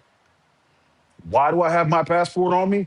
Because I'm hoping that if I get pulled over by these fucktards, that as they are assaulting me because I'm not gonna fucking cooperate, that one of them actually sees my fucking passport and leaves me the fuck alone. Because I've told my wife this, I've had to prepare my mother for this too. I've even had to have this conversation with my sister. If they put their hands on me, y'all are probably gonna have to bury me. Y'all are probably gonna have to fucking bury me because I can guarantee goddamn to you, one of them is not making it home to their family. And that is not a threat. That's a fucking spoiler. I'm over this shit, El Teddy. This Listen, is not what I signed my name on the fucking dotted line for a price of up to and including my goddamn life. I didn't sign my name on the dotted line for this bullshit. I keep telling people, for these people in this administration, if you are not white, they don't consider you American. And if you don't see, and that's for all of my black Americans and all of the people who think that they are safe and think that they're covered and this ain't my problem. If you're not white, they do not believe you belong here. That's it. That's all. That's it. That's The, all. the shit part is, dude. The shit part is that this is coming. It's here, and there ain't shit we can do about it because Article Three failed. Article Three fucking failed. And Article Two failed and if you because recall, if Article you Two. well, here's the Mm, deal. Here's the deal, Terrence. If you recall, all last year, I kept saying Article 2 gave up their rights from the beginning. So I sure did. I'm sorry, Article 1, excuse me. Article 1 gave up their rights from the beginning, said, fuck this, it's all Article 2. And the only thing that was trying to hold up was Article 3. However, that's only on the lower court level. Once it gets to the top of Article 3, the top of Article 3 was bought and sold by Article 2. So whatever Article 2 the fuck wanted, they would get. And again, I'll go back to the first story we did in the Sugar Spike segment. We got a bunch of bitches in the opposition party that ain't doing enough because sure, they're going to do a well-worded a nice, strongly worded letter, but where the fuck is the teeth in this? And again, black people across the country, why are we not incensed? Where are your TikTok videos and Instagram videos and shorts on YouTube? Where is the outrage? Because once they start to snatch us up, it's too the fuck late. Technically, it's too fucking late now. Don't be outraged once they start snatching people off the street. The outrage should have been here. And again, I hate to be this person, but as long as y'all keep telling me about November 2024, I'm going to keep reminding you bastards that some of you all sat there and said, we don't need to go protest. We don't need to go out there and do nothing. We just going to sit back and let it happen. How the fuck is that working out for us now? it's not. It's fucking not. And this bitch Megan Kelly.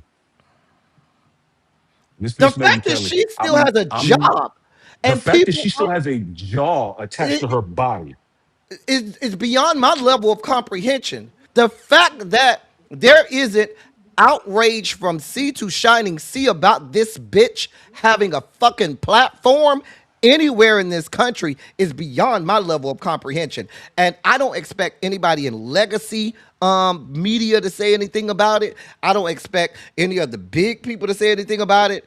It is our job.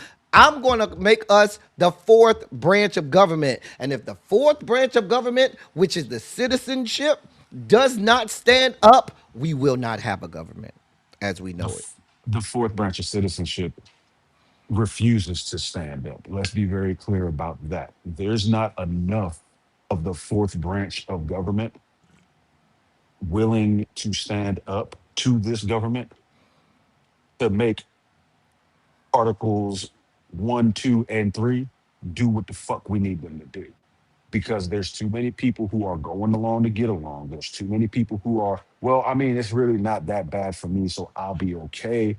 And there's too much of that instead of everybody looking at the greater good of y'all. I've said it before, I'll say it again.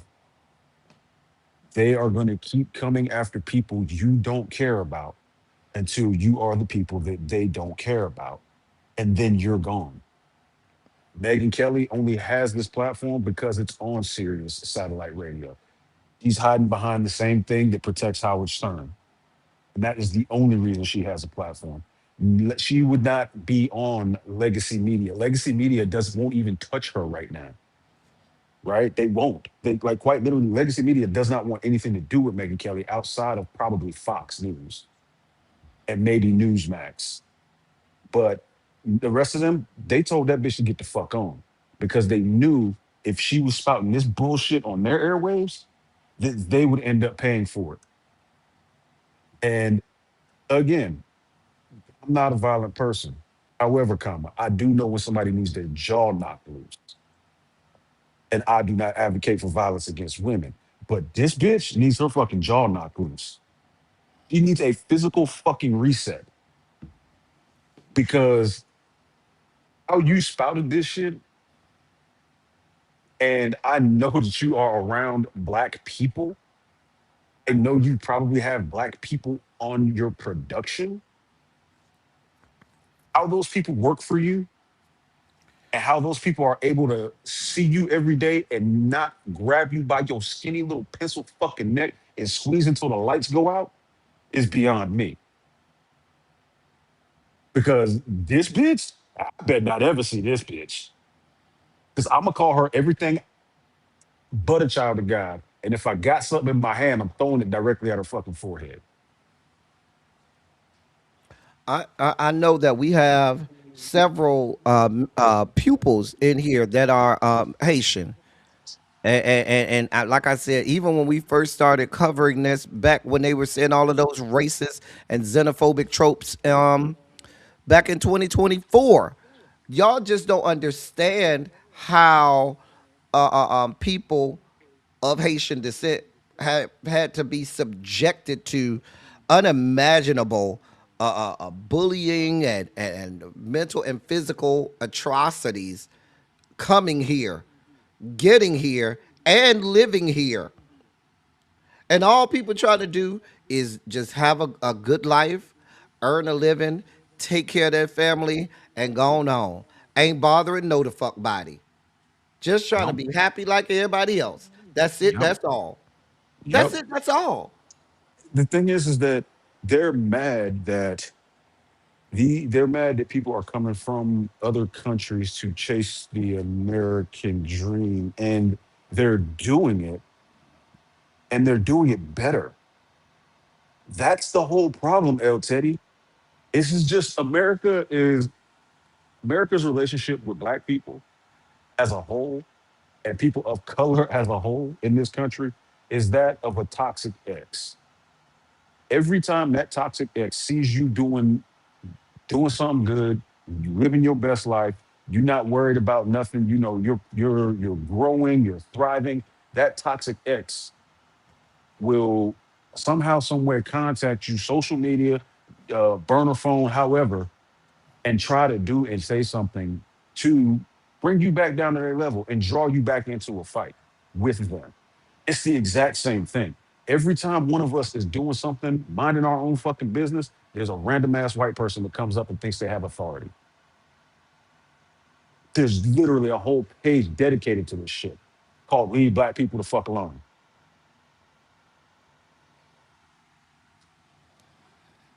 All we want to do is be left alone, raise our fucking kids, and live. That's all we fucking want. We don't want the revenge that you're so afraid that we're gonna come for. We don't want it. Had we wanted revenge, we would have taken revenge already. We want fairness. We want equality. That's all we fucking want. We want to be literally left the fuck alone. Every time black people go off and create a town and the town starts thriving, here y'all come with fucking pitchforks and fucking torches. Why? Because we're doing better than you after you told us to pull ourselves up by our bootstraps and go do it ourselves. And we did it, and now you're mad that we did it better than you. That's what this whole thing is. They're mad we didn't just curl up and fucking die. Hmm. They're mad that we actually elected a black president.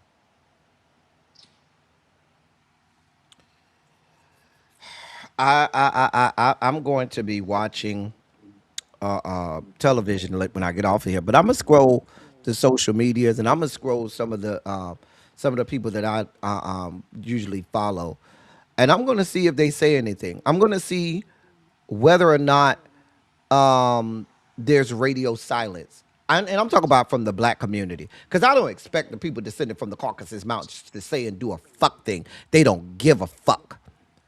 No, But because it's not I'm connected looking at the perfectly. black community, and I'm trying to see what black people, by and large, have to say about this. If they're not worried, if they're not concerned, there's a problem. Where the fuck is Corinne Jean Pierre? Where the fuck are you? Oh, shall I remind you that during the Biden administration, where y'all had CBP whipping Haitians down there in fucking Texas, shall we be reminded when they were riding horses at the Texas border and using the leather straps to beat Haitians that were simply trying to gain asylum because they were getting killed back home in Haiti? And you had a fucking Haitian American press secretary who was radio to fuck silent. We were here and we covered that shit. Yep. Where the fuck are you right now, Corinne Jean Pierre? I can go down a list of Haitian Americans who, where are you right now? You should be screaming. You should be on every fucking a platform imaginable, screaming from the rooftops. Should be. Really should be. And I know I sent you a message on this, but I don't know. Did you ever cover the fact that one of the justices that voted on this shit has two Haitian children? I did not cover it, but I am aware that that bitch, Amy Coney Barrett, you know, they like to go to black countries and pillage little black babies out of black countries. That's what they like to do. But yeah, Amy Coney Barrett has two children that she went and snatched up from their parents in Haiti and adopted them. Got one from an orphanage and went down there right after that hurricane that absolutely decimated Haiti and And instead of saved that young offering little girl. assistance, I instead of really, offering assistance to the greater people of Haiti, said, "Yeah, let me just think about my own time. Oh, I'd love to have one of those black babies. It's like collectible items for these bitches."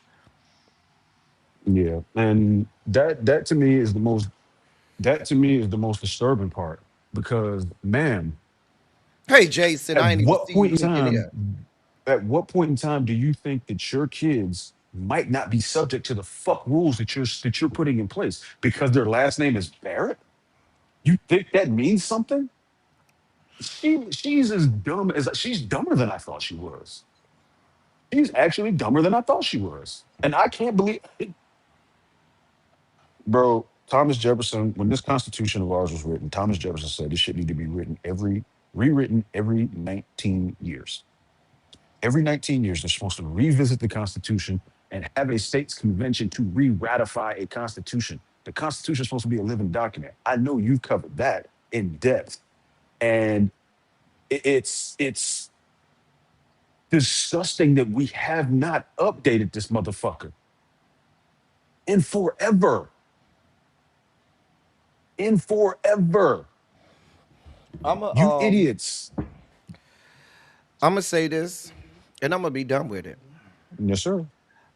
I'm not gonna say if, but when it starts happening, and Black Americans start getting snatched off the streets, and you're gonna start to see all of these people all of a sudden want to talk politics and all of a sudden want to talk about how horrible things are.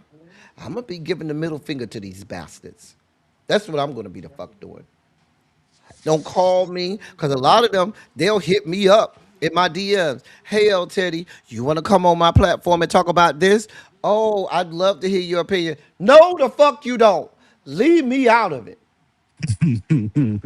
Don't try to be no Johnny come lately. Now, it's too late. I was screaming about this shit months ago. And y'all was silent. Y'all wanted to know because it was more important to discuss where people were sitting on the couches at the fucking Housewives of Atlanta reunion. That was more the fuck important for you. I'm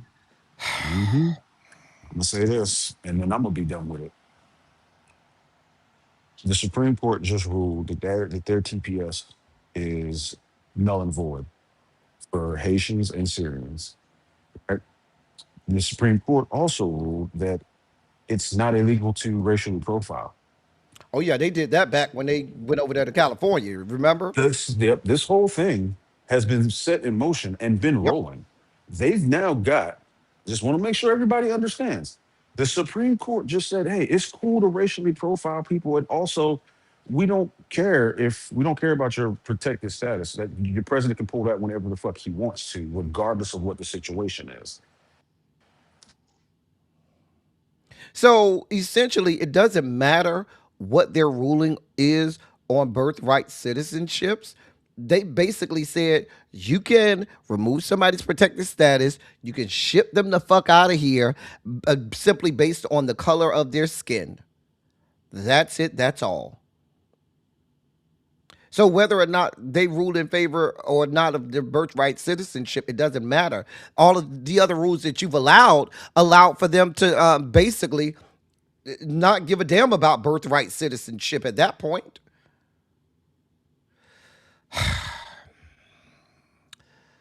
Ladies and gentlemen, I thank you for indulging me. I know I spiked out a little bit. I apologize. I did drop the link. I wanted to give people an opportunity to speak if they wanted to. Terrence, you got one last word? I'm sorry. I didn't know if I cut you off. What's up? No, that was basically it. No, I was just somebody had called. But Oh, no, that was it. I mean, this is disgusting and you should be pissed all the way the fuck off about this shit. This is not okay at all. That's it. all right. Thank you, sir. So, in addition to that, you have a member of DHS that basically said if a person is born in America but moves to another country like Chinese Americans, let's say your parents are Chinese, you're born in America, but they decide to move back to China right after you're born, then you shouldn't be considered an American citizen and shouldn't have birthright citizenship. It's a lot going on, y'all. I hate to have been as heavy as I was on a Saturday where we're just supposed to be silly, but I was incensed when I heard this mess and I could not address it. Uh, uh, um, and as I stated some months ago, and I'll say it again, unfortunately, I see darker days ahead. Now is a good time. Now is a good time to donate to the platform if you haven't already. Some of y'all donated to the platform earlier this week when we had our shoe size drive. I appreciate that. All of those who gave. But if anybody else wants to give again to quality commentary and quality programming, you can. There is the uh, there's the QR code there, so that you can do that. LMV, you know I always got you, girl. You know I do not shy away from this stuff. I do not shy away from it. I always want us to be informed. All right, it's time for Kornaki's Khakis Corner. And just as I promised today, knowing that we have a primary coming up in the great state of Colorado this coming Tuesday, we are going over to the great state of Colorado to look at the gubernatorial race in Colorado. We are looking at the gubernatorial race in Colorado. Now, their current governor, Governor Jared Polis, is term limited. I believe he is. Let me make sure I check on that. I know he's not running. That's um, actually,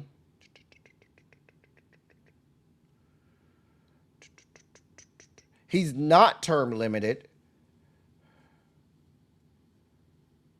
but actually he is. I take that back. He is. He is term limited. This is his second term. Yes, because he got elected in November of 2018. And so, yes, he is term limited. So he's coming out, and we have not a lot of people running for governor, but this is a solid blue state. Um, I have no reason to believe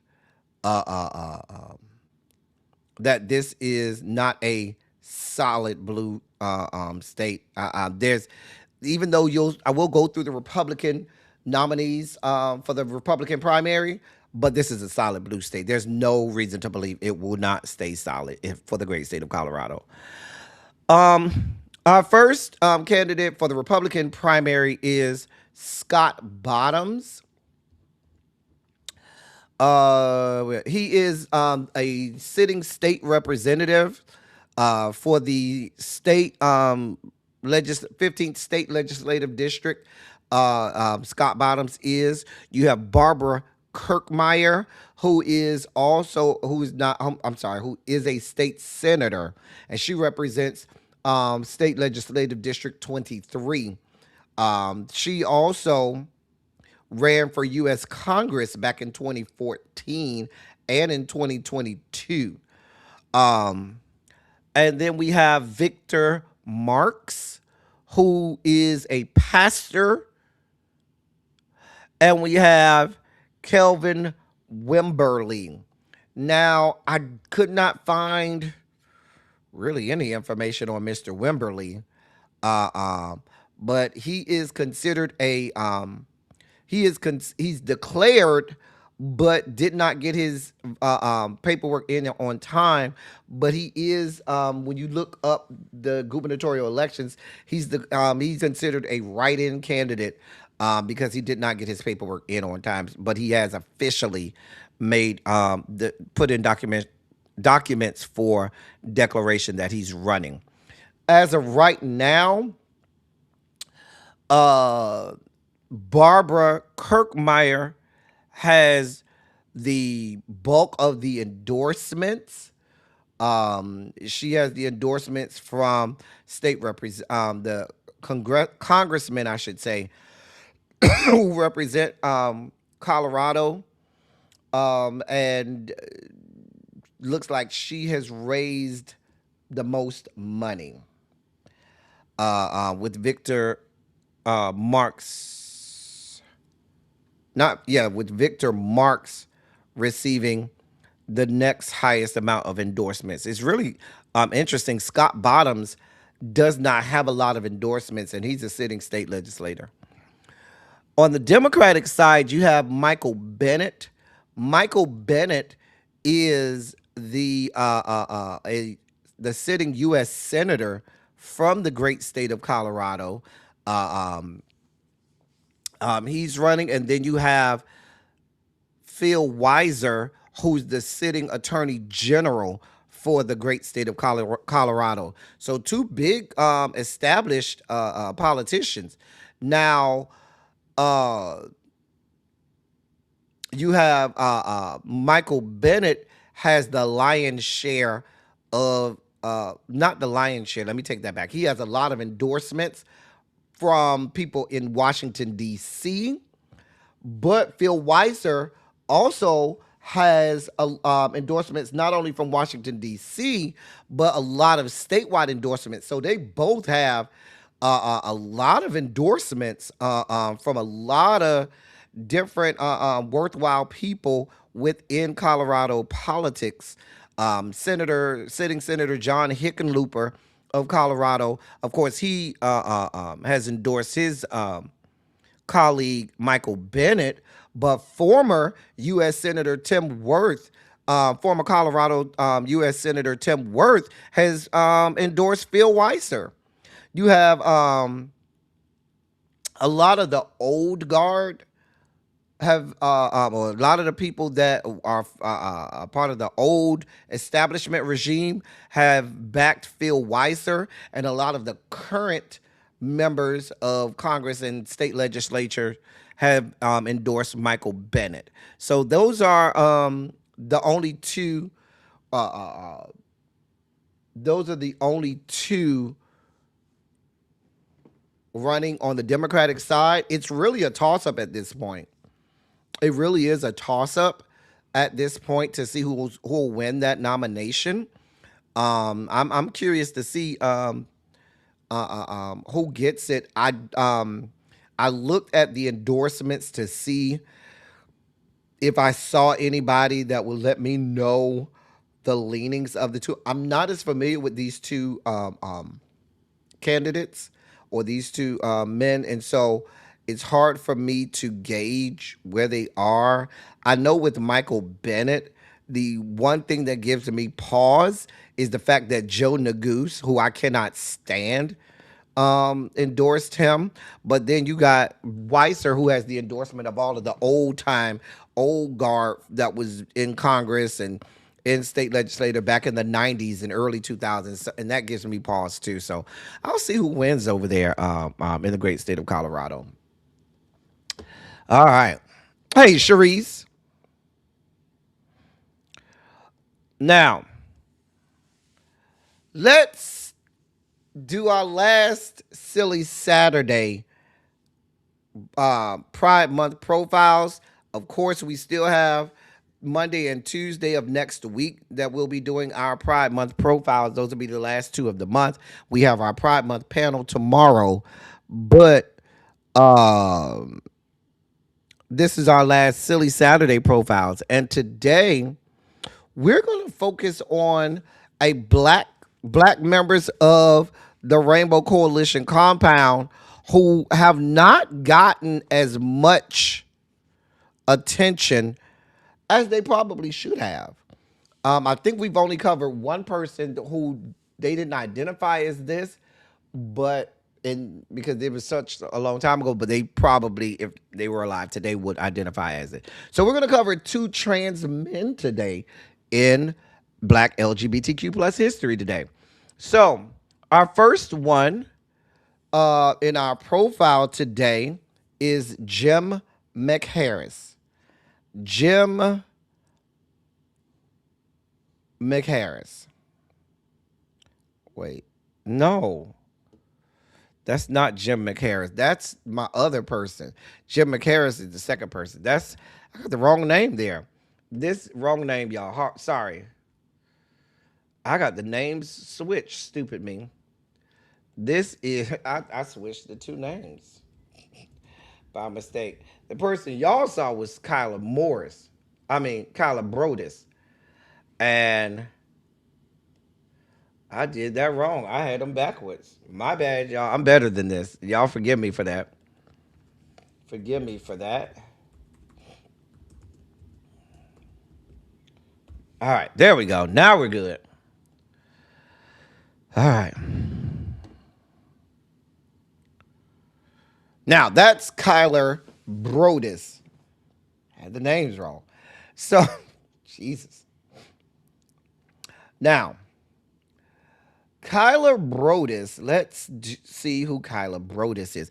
Kyler W. Brodus is a black trans man that has been a pioneer in the movement as an attorney, longtime activist, public speaker, author, and professor.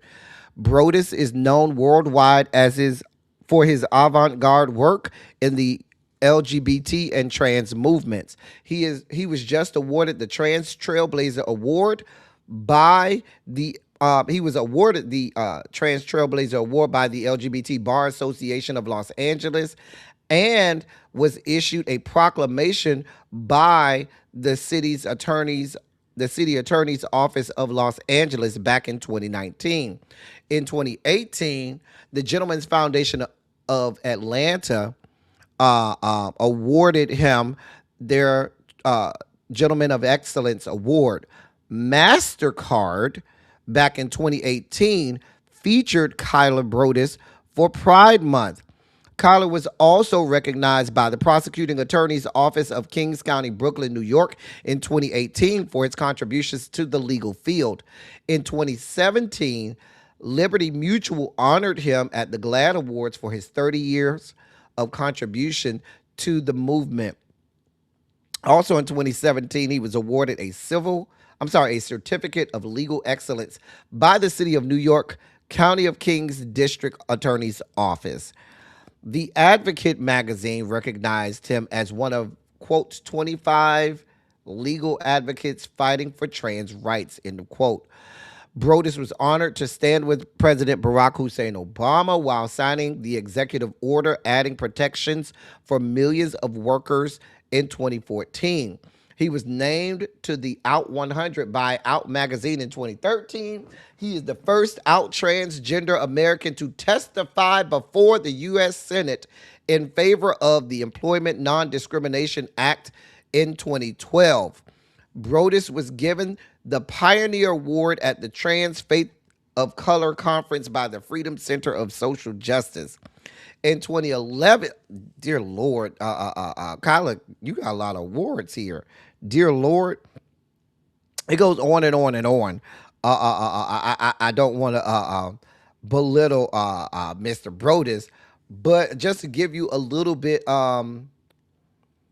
about him, he was born female, but shortly, early in life, realized that he was trans and went on to become a successful lawyer, advocate, and fighter for trans rights.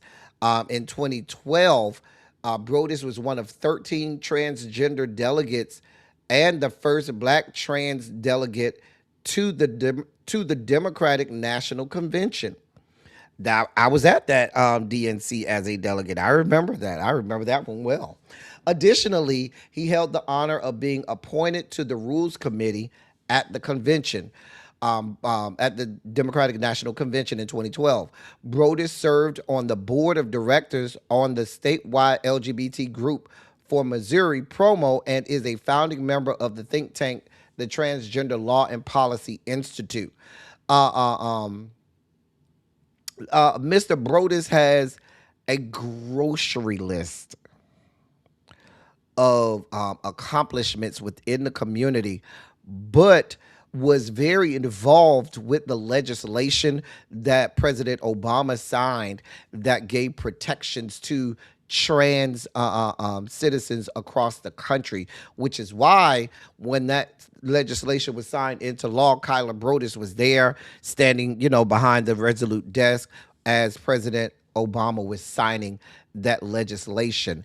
I'd venture to say there are a lot of people like Kyler and a lot of others that work behind the scenes and do a lot of work on the legal front that are going into courtrooms and litigating for the community, doing the groundwork, actually in the fight and doing it the legal way where there can really be some teeth in this.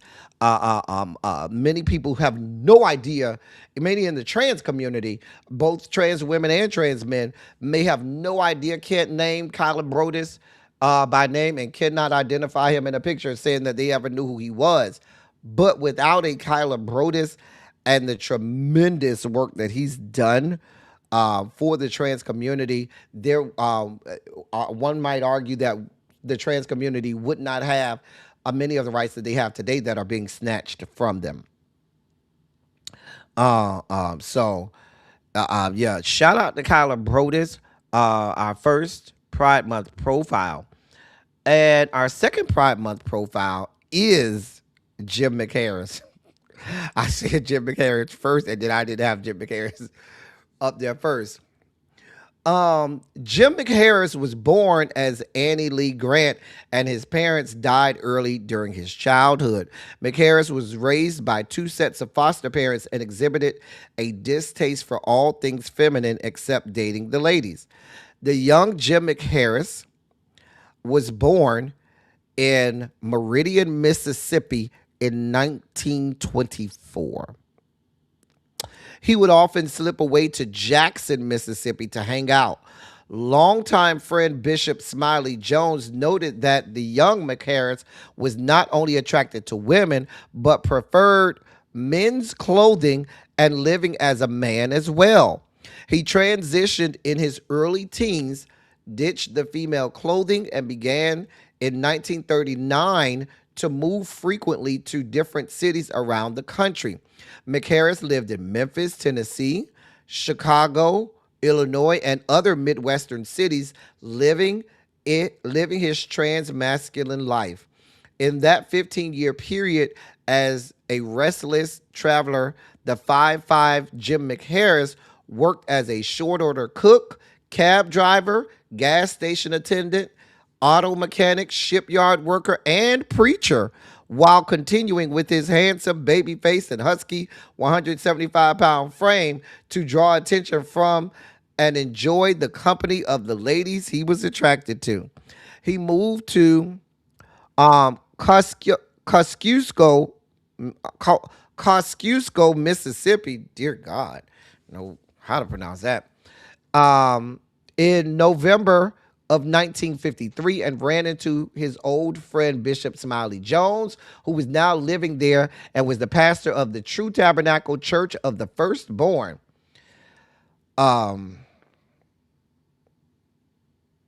Ironically enough, that's where Oprah Winfrey was born, in Kosciuszko,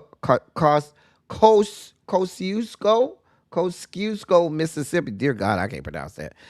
McHarris also asked his old friend Bishop Smiley Jones to keep his gender a secret as he set out to build his life in his new city. He worked as a gas station attendant for almost 3 months, was living at a local boarding house, was working as a short order cook, and was engaged to be married to a young high school girl. He was also scheduled to be elevated to deacon at the True Tabernacle Church, but the life he was carefully building in that town of 10,000 people at the time unraveled in 1954 when he was pulled over by the police on a traffic stop. Officers pulled him over for his car having improper lighting and noted he had a pint of whiskey in the car. He was arrested, and when the officers prepared to do a pat down search on Jim, his birth gender was revealed. The gender revelation caused drama in the town and subjected Bishop Jones to some criticism from local residents. The people most upset were the cisgendered women that Jim dated, as well as women that he dated when he was living in Memphis, who admitted in the Ebony article, there was a whole Ebony magazine article about it. But the women living in Memphis admitted that they were receiving money from Jim. He was still sending them money back in Memphis. Jim was a whole player from the Himalayas. There was even more drama when Jim, in order to prove he was born female, retreated to a closet, stripped off his male clothes, and revealed breast and female genitalia in front of the judge and the arresting officers. He was quickly fined by Judge TV Roan, who was also the mayor of Kosciuszko, whatever you call it, and given the option of paying a $100 fine or doing 30 days in jail at the prison farm. While Jim was serving his sentence, he was dressed in men's clothes and worked in the prison kitchen, but housed with a female prisoner. When he served his time, he stepped out to a town that gave him a cool reception, and people he once called friends shunning him. He decided it was time to move once again. As he gathered his belongings and prepared to move to Jackson, Mississippi, he said in the Ebony magazine article, quote, "I ain't done nothing wrong, and I ain't breaking no laws," end of quote. He also made the decision to live his life permanently as a man. But one thing Jim McHarris didn't do was register as all U.S. men had to do at the time for the draft. When Ebony magazine asked him why he didn't register for the draft, he said, quote, "Man, I ain't crazy," end of quote.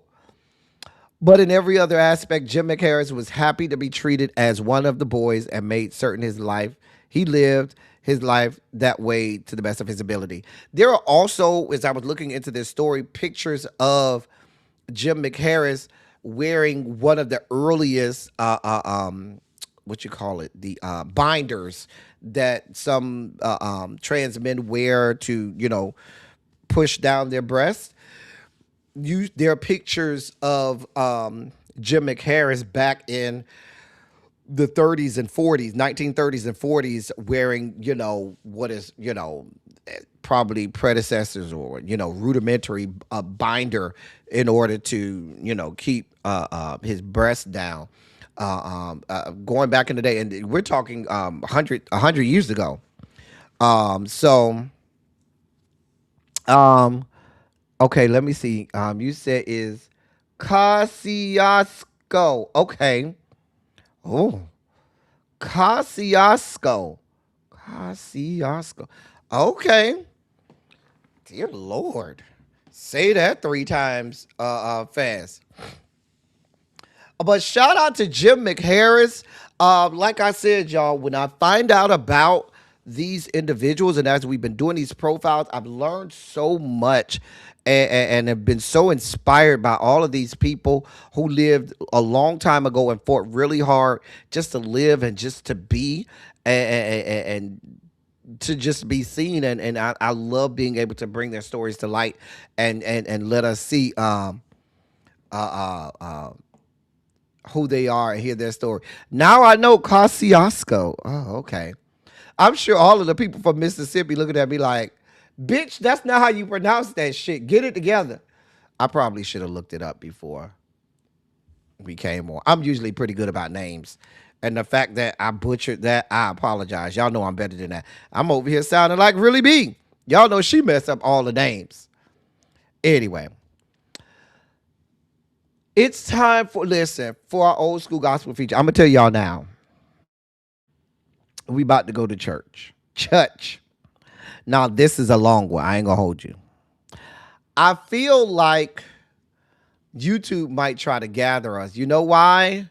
Because this song isn't that from that long ago. I first heard this song, I think, last year.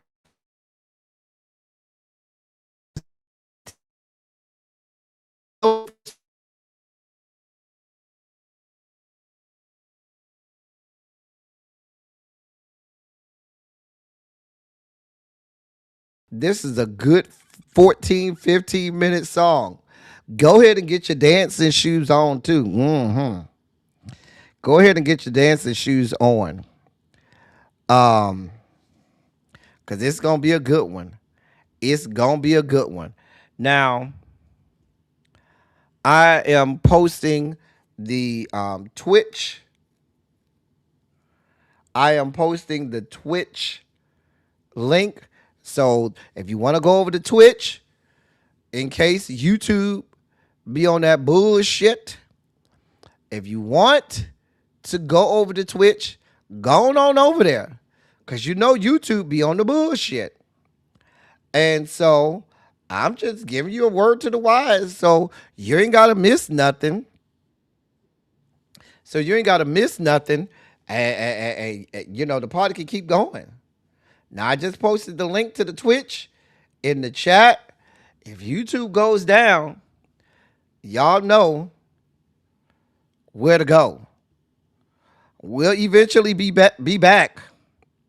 If YouTube goes down, y'all know where to go. We'll eventually be back. Or you could just come over to Twitch and watch it on Twitch. Now, the song today, did Tracy W ever come in here? I ain't even seen Tracy W. Oh, she did come in here. I ain't even see her. I know she had a funeral and stuff today. So we praying for Tracy W. I know her and her family have bereavement. And so we praying for Tracy W and her family as they go through bereavement. We praying with you, girl. And so this song is so she can have something to shout to when she watched the replay. So, today's song, get your shouting shoes on, is Lisa Knowles Smith singing her famous song, Promises. Enjoy. Give up on him. Don't give up on his word. Got to wait on God to move. He's gonna come through just for you. God keeps his promise. They're gonna run and not get weary. They're gonna walk and they won't faint. That sounds like a promise to me. That sounds like a promise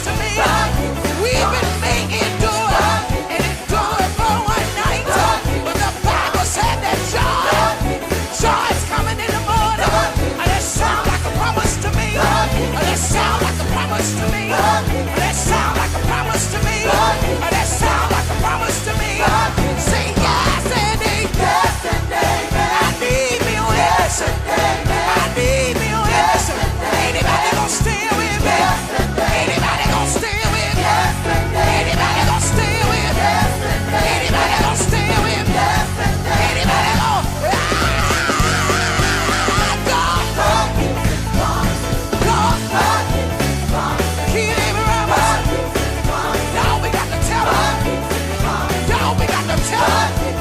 Can you help me tell them? Let's tell them, say, healing, joy, peace, rest, favor, wisdom, deliverance. That's a promise God made for your mama, for your daddy, for your sister, for your brother, for your husband, for your wife. That's a promise. Promise he would save, promise he would heal, promise he would bless, promise he would deliver, promise he would set us free. God made a promise. God made a promise. God made a promise. God made a promise. God made a promise. That's a promise. And if I can get a witness, help me say it. Say it. I'm holding on. I'm holding on. Anybody hold on? I'm holding on. Can you show me how you hold on? I'm holding on. Can you raise up your hand? I'm holding on. Hold on to the word. I'm holding on. Hold on to your prayers. I'm holding on. Hold on to your praise. I'm holding on. Hold on to your deliverance. I'm holding on. Hold on to your healing. I'm holding on. Hold on to your joy. I'm holding on. Anybody holding on? I'm holding on. Tell us, hold on, hold on, hold on, hold on, hold on, hold on, hold on. You gotta do it. Hold on, hold on. You gotta do it. Hold on, hold on. Don't you let go. Don't you give in. Trust God. Don't doubt. Hold on, hold on to you. Anybody wait? I'm waiting on you. Anybody wait? I'm waiting on you. Anybody wait? I'm waiting on you. Can I get one witness? I'm waiting on you. That'll wave at me. I'm waiting on you. Will you wave at me? I'm waiting on you. If you're waiting on Jesus, tell him to wait.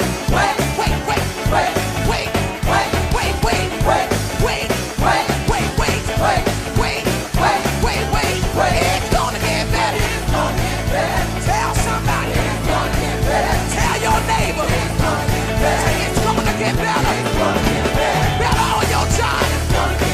Better in your house. Better at your church. Better at your school. Better.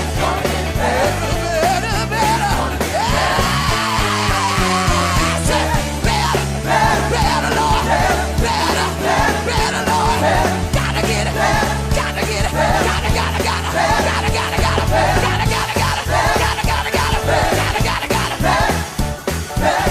Clap your hands up high. Everybody clap your head. Everybody clap your head. Everybody clap. You know why it's gonna get better. I believe this. Say, he'll turn it around. He'll turn it around. Tell somebody. He'll turn it around. Tell somebody. He'll turn it around. Tell somebody. He'll turn it around. Do you believe he will? He'll turn it around. I dare you to make a turn. He'll turn it around. I dare you to turn. He'll turn it around. I dare you to turn. Oh, tell him to turn it. Turn it. Turn it. Turn it. Turn it. Turn it. Turn it. Turn it. Turn it. Won't he do it? God will. God will. God will. God will. God will. God will. Turn it in my favor. Yes, he will. Yes, he will. Yes, he will. Yes, he will. Yes, he will. The reason I know that God can turn it was one Friday he died after they whipped him all night long. Stayed in the bar and stayed there Friday night. Stayed there all day Saturday. Stayed Saturday night. But early Sunday morning. Sunday morning. Sunday morning. Sunday morning. Sunday morning. Sunday morning. Sunday morning. Sunday morning. Sunday morning. Sunday morning. Sunday morning. Sunday morning. Got up.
you think you want God to turn around for you this morning?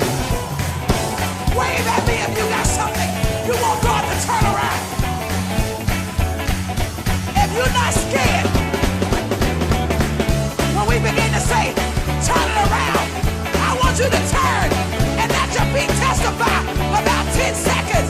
Tell them, say, he'll turn it around. He'll turn it around. He'll turn it around. He'll turn it around. I see y'all over there. He'll turn it around. Somebody ought to turn. He'll turn it around. Somebody ought to turn. He'll turn it around. I see y'all back there. He'll turn it around. He'll turn it around. He'll turn it around. Won't God do it? He'll turn it around. Won't God do it? He'll turn it around. Won't God do it? He'll turn it around. Won't God do it? He'll turn it around. Won't he, won't he? He'll turn it around. Won't he, won't he? He'll turn it around. Won't he, won't he? He'll turn it around. Tell us, turn it. Turn it. Turn it. Turn it. Turn it. Turn it. Turn it. Turn it. Turn it. Turn it. Turn it. Turn it. Tell the Lord. Tell the Lord. Turn it. Turn it. Turn it. Turn it.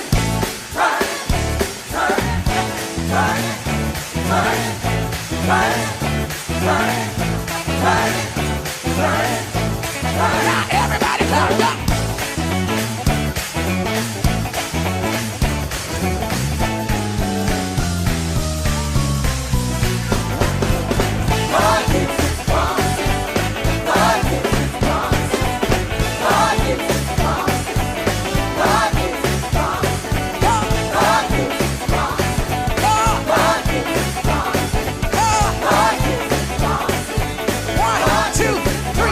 Give God glory like you know he deserves all of your praise.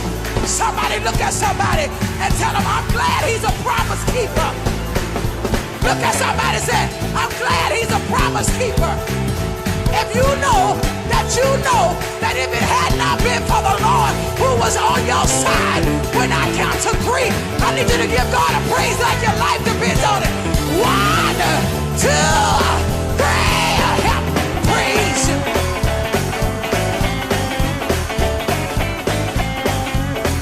Some of y'all scared to dance. It's real easy. You just put a little bend in your knees.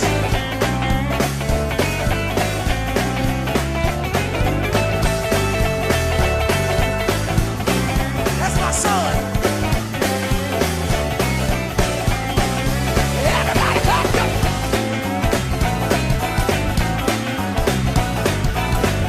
Come here, dudes, right quick. Hurry up, come, hurry up. We gonna show them how the quartet scoop. You gonna show them how to scoop with me. Build it up from the hero. 1, 2, everybody.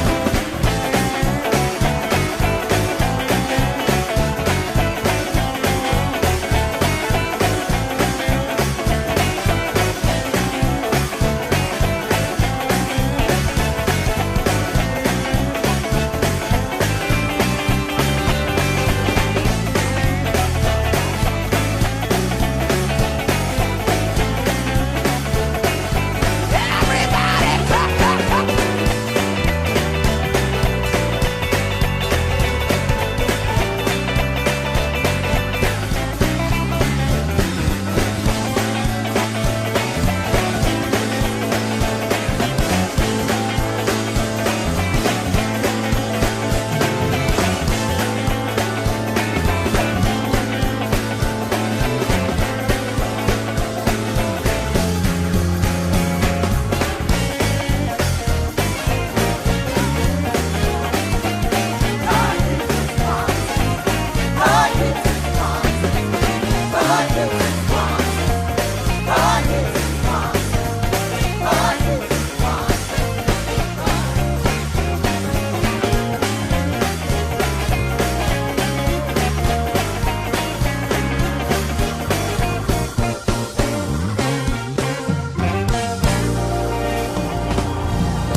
That was Lisa Knowles Smith. Promises. Let me tell y'all something. That was the wrong church for that. That's one of them new school, newfangled churches, the come as you are churches. I could tell by the fact that they have enough tambourines. They were supposed to be in there. They supposed to be in there getting it. They, girl, they supposed to be tearing their whole church up. They over there trying to look cute. Baby, they got on the, they didn't even know how to clap right on the goddamn song. Mama is over there giving y'all the business. Lisa Knowles Smith is over there driving, giving you all you want, giving you all she got, and they in there trying to look cute. Girl, you need to come. That look like one of them Los Angeles churches or something like, you know, them newfangled churches, you know, probably Los Angeles, Chicago. Some of them look, I want to be cute churches. Baby, you need to go down south with that song, okay? And tear the church up. Well, no, not in San Francisco, because you go over there to San Francisco, the Oakland area, and they'll tear the church down over there in the Oakland area. I ain't gonna hold you. But, you know, these them newfangled churches where, you know, we wear suits with sneakers and stuff. Baby, if she was at the right church, they would have tore that whole damn church up. Baby, you wouldn't even, listen, she wouldn't even been able to keep singing the way they would have tore that church up. There was like one tambourine in the audience. Baby, you go to the right church, half the church got a tambourine, the other half, another third got a scrub board or, you know, a cowbell or something. Baby, they would have been tore the church up.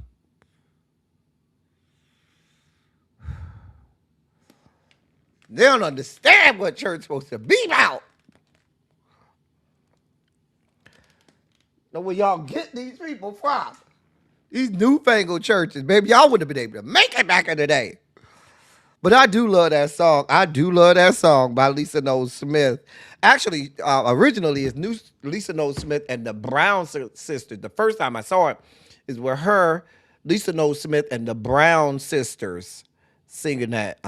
They was on stage. They had on the all blue. Oh, that song that took me up, honey. Cha, girl. But that's Promises by Lisa Knowles Smith without the Brown sisters. I hope you enjoyed. And let me get a good shout in for Tracy W, who ain't here right now. And this for Tracy W.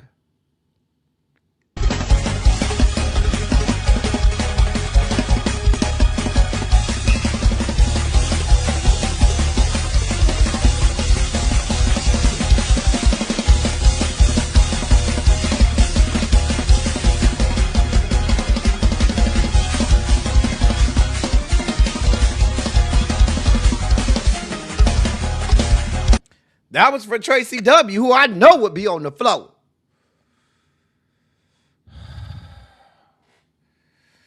Cha. It's time for This Day in Music. And tell me, pupils, class, what year do you project that we will be doing for This Day in Music? What year? Last week we did we do? I think we did 1987 last week, didn't we? Let me see. Last week we did, I can tell you right now.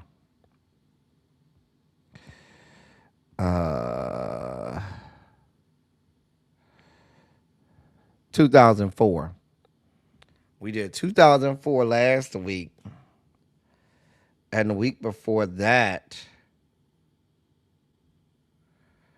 we did 1987. Well, when we did the Manic Monday, we did 1987. The year is 1996. We'll be looking at the top 10 R&B singles on June 6th in the year of our Lord, 1996. Let's see what we were listening to. June 6th, 1996, I had just got out of my junior year, getting ready to go to my senior year in high school. Child, what was I listening to? Number 10, Get On Up. You gotta get on up now. Hey, you gotta get on up. I remember that song. Better get on up now. Hey, you gotta be down. Jodeci, Get On Up. I remember this from the movie Get on the Bus. Remember they did the movie Get on the Bus after the Million Man March in 1995, and then they had that movie Get on the Bus that was like, supposed to be about the Million Man March. I remember this song from that movie. Number 9, Monique for You. Listen, I got a cousin that at that time, she used to love her some Monifa. Do you hear me? Love her some Monifa. Child. Especially this song, You. I ain't really care for Monifa like that. She ain't really do it for me. But girls loved them some Monifa, honey. Loved them some Monifa. She ain't really do it for me like that, honey. But yes. Number 8. Maybe, baby, I know. Maybe I love you so. But you don't feel like I feel. Think about it, my dear. But I gotta be strong. Yeah, you didn't make me wrong. I thought we were down. Maybe they want me, girl. Make up your mind. I'm not gonna be here for long. You know, I'm not loving, baby. Girl, you got me twisted over you. I got what you need, girl. I don't know why Keith Sweat's annoying. His voice was so annoying on this song for me, baby. But they loved this song, baby. They loved this song. Ciao. Number 7. Only You. Listen. I loved this song. Where do I go? What will I do if I can't live without your love? Thinking of you make me feel like I'm the only one for you. Listen, Only You was my shit. I ain't gonna hold you. Did not owe me nothing. Listen, 112 ain't owe me nothing for this song. Where do I go? What must I do if I can't live without your love? Thinking of you made me feel, baby. Oh, this is my shit. Couldn't tell me nothing. Nothing. I loved me some 112, honey. Only You didn't owe me nothing. That's number 7. 112 featuring Biggie. Only You. No, look, my queen. My queen. My queen. What are we talking about? My queen. We were as one, babe, for a moment in time, and it seems everlasting that you will always be mine. and you wanna be free. So I let you fly. Cause I know in my heart, babe, our love will never die. No, no. Oh, oh, oh. Come on now. Ooh, darling, cause you'll always be my baby. And we'll linger on. Oh, no. Oh. Listen, it's my queen. And you know what's so funny? So this is off of the Daydream album, right? And I feel like, cause I think Always Be My Baby was on the B side. I think it was on the B side of One Sweet Day. I think it was. The point that I'm making is, I don't think Always Be My Baby was supposed to be as big as it was. I think it was just supposed to be a good, feel good song. And it's something about Always Be My Baby that caught on and went like fire. Baby, when Mariah at the end says, you and I will always be. You and I, you and I, you and I will. If you ain't saying that with the fullness of your chest, with the radio, windows down, riding in the car with your friends, screaming that to the top of your lungs, you probably did grow up during my time. I'm just saying. I'm just saying. I'm just saying. What are you talking about reusing a song? What are you talking about, Xavier? This song was not reused. This song was on the Daydream album. What are you talking about? Daydream came out in 95. Honey came out in 97. She was still putting out singles from the Daydream album. What are you talking about, Xavier?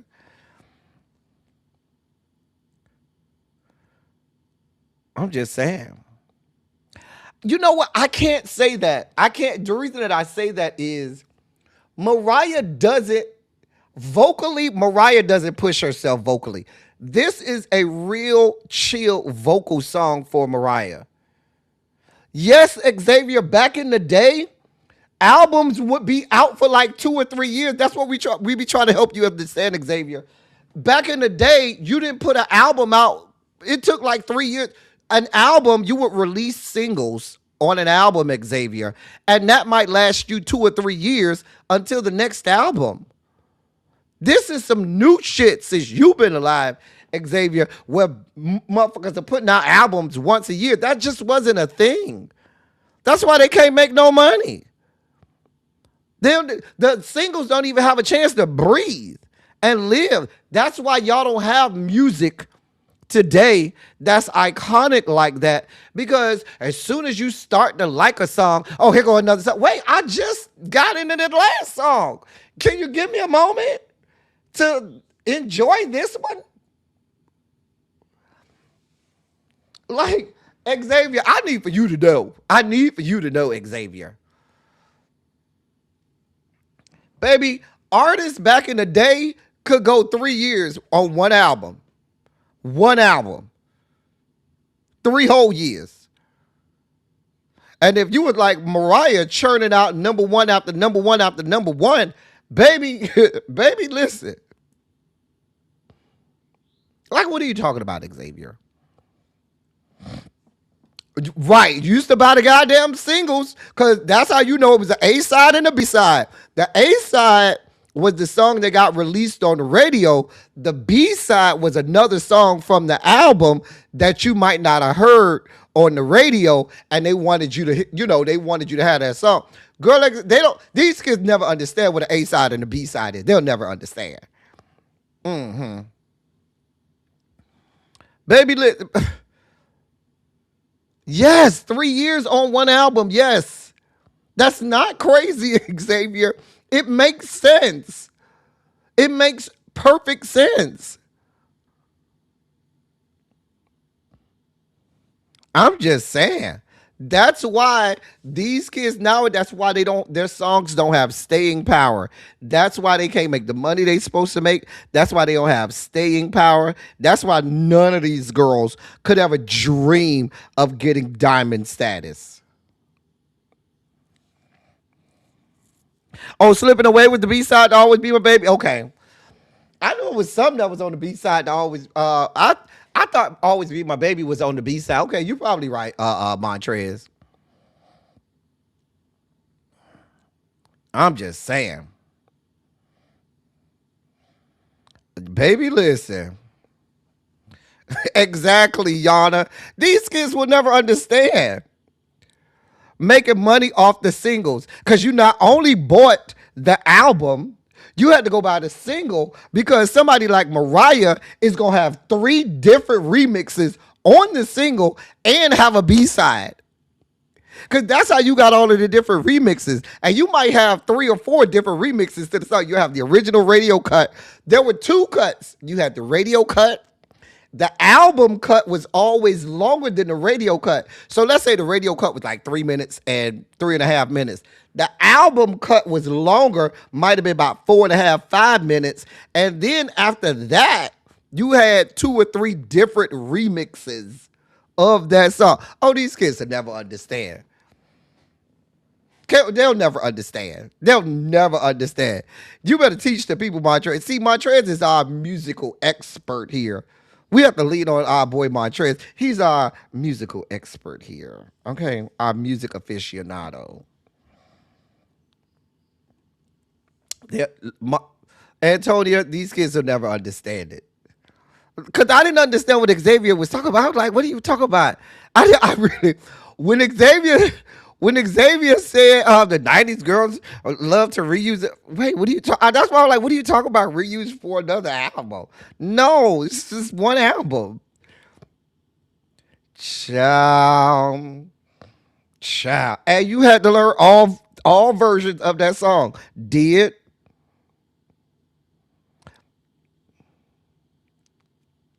No. Y'all might consider that an EP now. Back in the day, that was not an EP. It was just a single. That was you bought the single. So that's all it was. You bought the single. And when you bought a single, it would have an A side and a B side. Most singles traditionally was 2 songs. You had a song on the A side because that was when they had vinyl. The single would be on the A side, whatever song it was, and then the B side will be a different song from that album on the reverse side of the vinyl. Would be the B side, and that's how you got the another song. But it wasn't an EP, it was just a single. It was just a single. You purchased a single. And that's how you made more money. Yeah. You would be touring all over the country and all over the world. It was no way to release an album every year back then because DPG said, you had to go on tour. Every time you released an album, you had to go on tour, which could take you 2 or 3 years. So it made sense for your album. And while you were on tour, like every 4 to 6 months or so, another single would be released and stuff like it. It just made the perfect sense.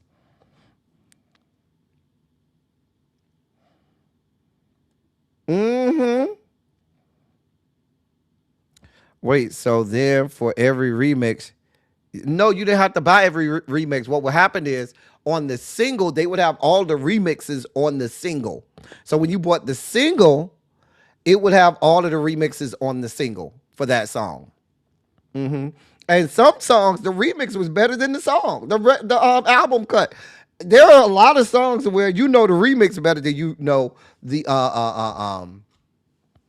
original song. I'll give you a perfect example. Right Here by SWV.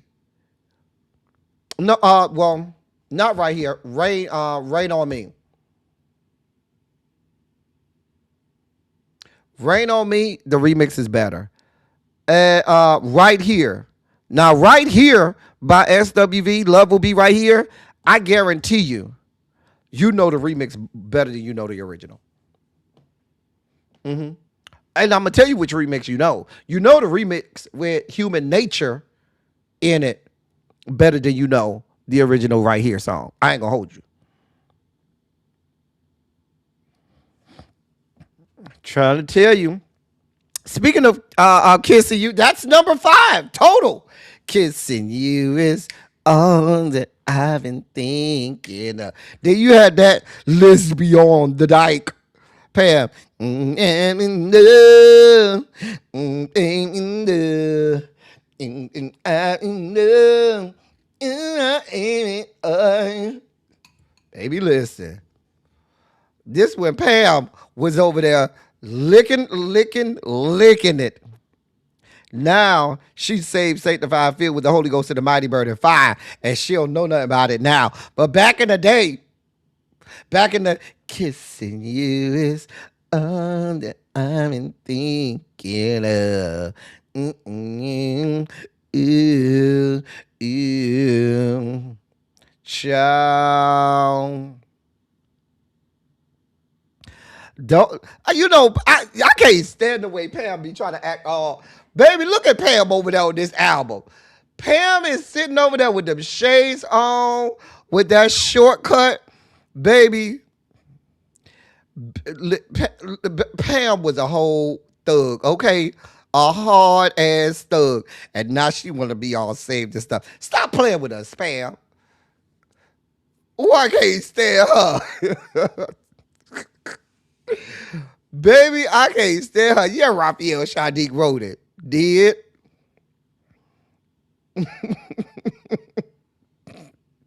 I can't play with Pam. Now she want to act like, girl. Pam, if you don't stop playing. They say Pam used to keep the men off the other members of the group. She used to be fighting for them. Child. She used to be fighting to keep the men off of the other members of the group so she could have them to herself. Child, Pam. Child.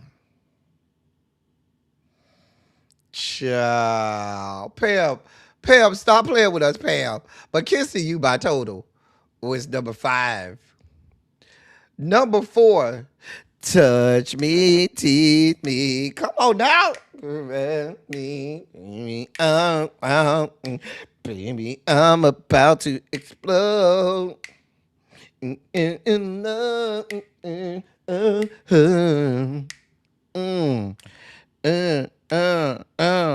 Listen, when I tell you Foxy was in her bag, Foxy don't owe me nothing for her verse on this. Foxy don't owe me a fuck thing.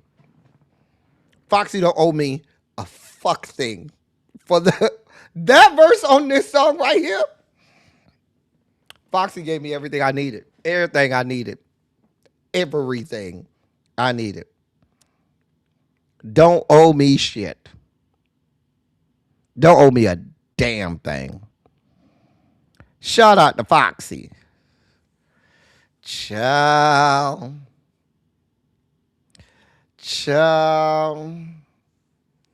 And I love Case because Case used to present, like he was hardcore, but he had this high tenor voice. Like he had a really high tenor voice. And would be over there singing his heart out with his high tenor voice. Dear Lord, Tracy, we were just talking about you earlier. We were thinking about you when we was in the gospel feature, but we know you had a funeral to go to today, and so we was praying for you. We hope you and the family doing okay. Tell the family we think about y'all, and we praying for y'all today. We definitely send our condolences, Tracy. We love you, girl. We had to get some shouting music in here today, Tracy. Did. Ciao. But Case, touch me, tease me. Listen, Case is actually a very, very underrated tenor. Listen, I'm Missing You. Listen, Missing You by Case. Between that and Faded Pictures with him and Joe, Throw it away. Speaking of Joe, that was a great segue. Baby, I wanna do all of the things your man won't do. I'll do them for you. Listen. Tell me what kind of man. Woman. Listen.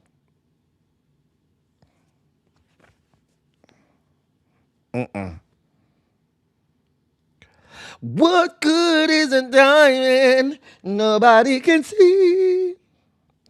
I hear you got your own lockdown, but I got the master key. Yeah. I light up all the candles all around. Listen, Joe, I'm sorry. Joe was singing. Listen. When I tell you Joe said, bitch, fuck that shit.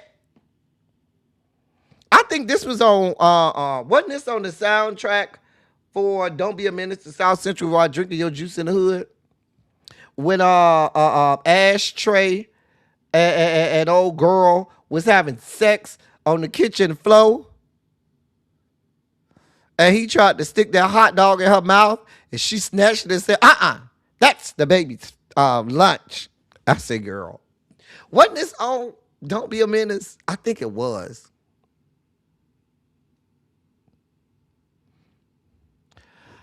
Listen, I done been to a Joe concert, and Joe sound just like the album.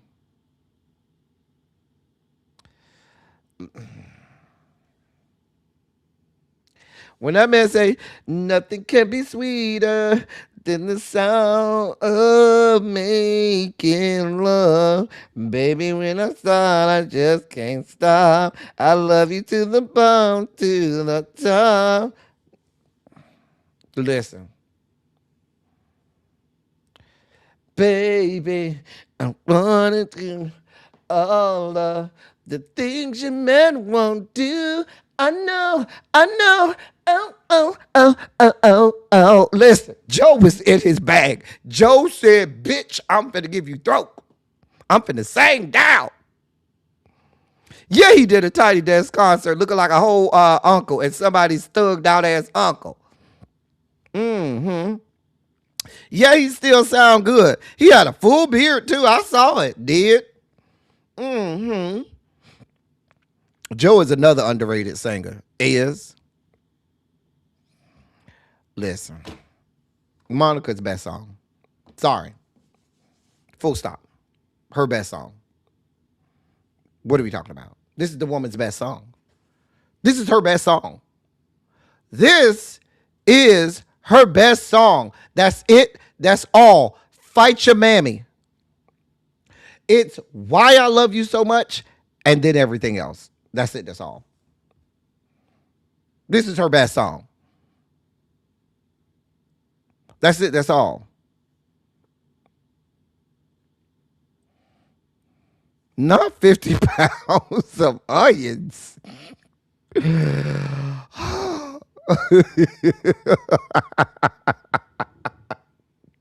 And I love onions too. I love me some onions, child. Oh, this is her best song, Xavier. That's not, hands down. This is not even in question.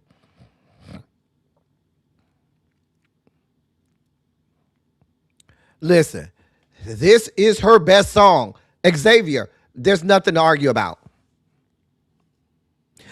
This is way better than Before You Walk Out of My Life. Is absolutely better than Before You Walk. I know what I'm saying, sir. We were there. You weren't born, Xavier. You were not born. We were there. Okay? This is Monica's best song. That's it. This is her best song. Even if just for the breakdown, the bridge where she say, you do what you're doing to me. You take me and you hold me. You wrap me in your arms, baby. And I love you for that, baby. You don't ride in front of your friends. And you're staying up to be a real man. And I love you, and I love you, and I love you for that, baby. Baby, baby, you can't stop doing it to me. Baby, why I can't get enough? No, no. You can't get, listen, I'm sorry. Fight your mama. That's our best song. I'm sorry. Sorry. You can fight your mama. You can fight your mama, but it's why I love you so much, and then everything else. That's it. That's all. Yeah, I'm sorry. It's why I love you so much, and then the rest of it. Why I love you so much is better than The Boy Is Mine. It's better than For You I Will. It's better than Angel of Mine. It's better than, and she has some great songs. But Why I Love You So Much is the best Monica song. That's it. That's all. And you can fight your mama. And your mama is going to tell you, yeah, that is her best song. Go ask your mama. Your mama will say, yeah, Why I Love You So Much is Monica's best song. Your mama will tell you that. Go ask her. That's what she'll say. I'm just saying that. You listen, everybody saying that part. You know when that part come, just get your microphone, and if you ain't singing as loud as I am, just get out the room because you don't belong with me and my friends, okay? If you don't know that part of the song and can't sing it full voice with the fullness of your chest with us, just get out the room. You don't belong in the same room with us. I'm just saying. Just leave. That's her best song. Her best song. You say you got the background? Okay, good. Thank you. This is Xavier. Xavier thought Mariah Carey used the song for another album. Xavier likes Drewski. We do not go to Xavier for advice or what is good and what is not, because Xavier say Drewski is the sexiest man on earth. The number one song on June 27th. 30 years ago, in the year of our Lord, 1996, was You're Making Me High by Tony Braxton. I never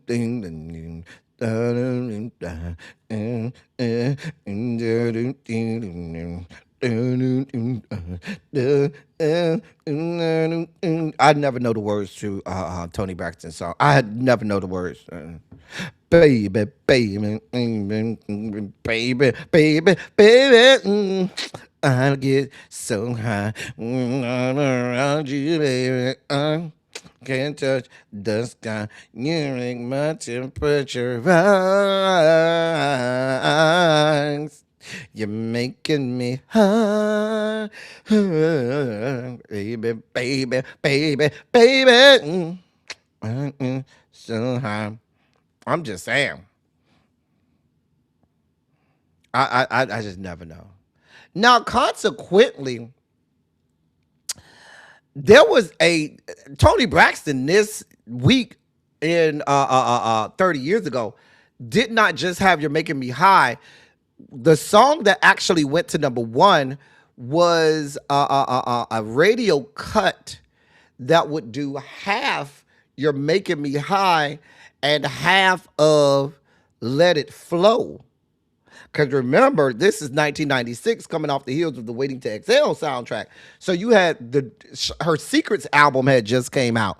So you had Let It Flow was not only on Waiting to Exhale, but it was also on the Secrets album. And so the Let It Flow is the song that off the Waiting to Exhale album that they used to promote You're Making Me High. So even though I put You're Making Me High, it actually was Let It Flow / You're Making Me High. So yeah, it was first thing Monday morning. I'm gonna pack my tears away. Got no cause to look back.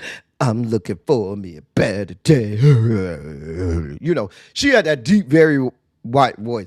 I'm looking for me a better day. She used to be. Why was her voice so deep on Let It Flow? I I don't know why Tony Braxton's voice was so deep.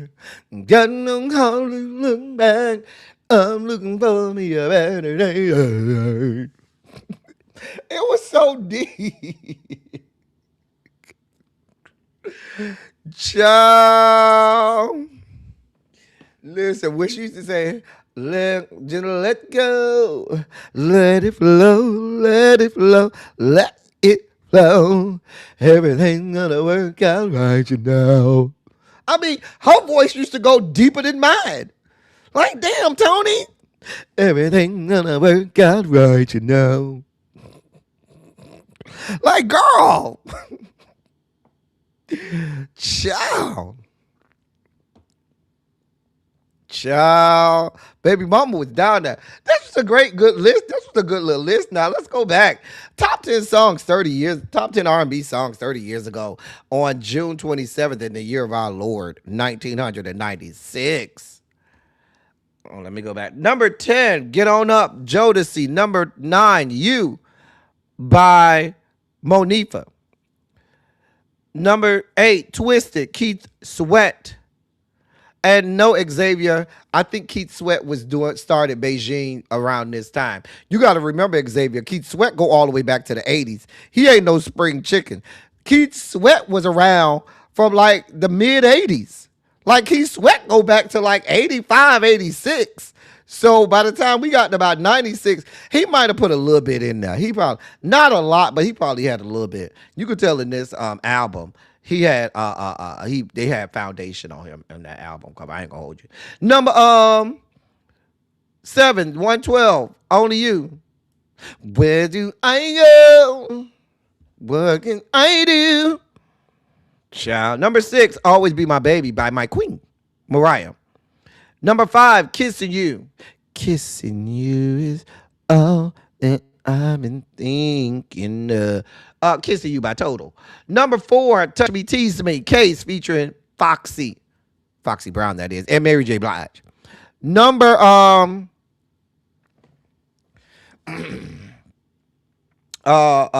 All the Things Your Man Won't Do by Joe.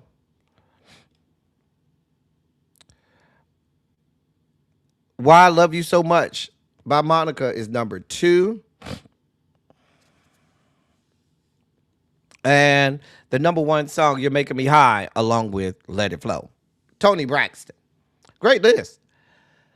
And now, let's get to our rap and hip-hop hits. What songs do you guess we will be doing with our rap and hip-hop hits?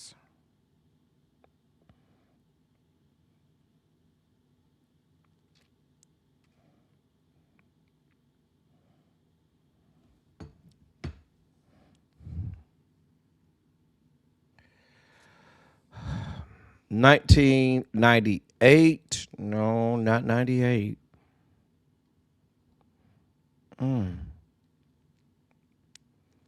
Not 98.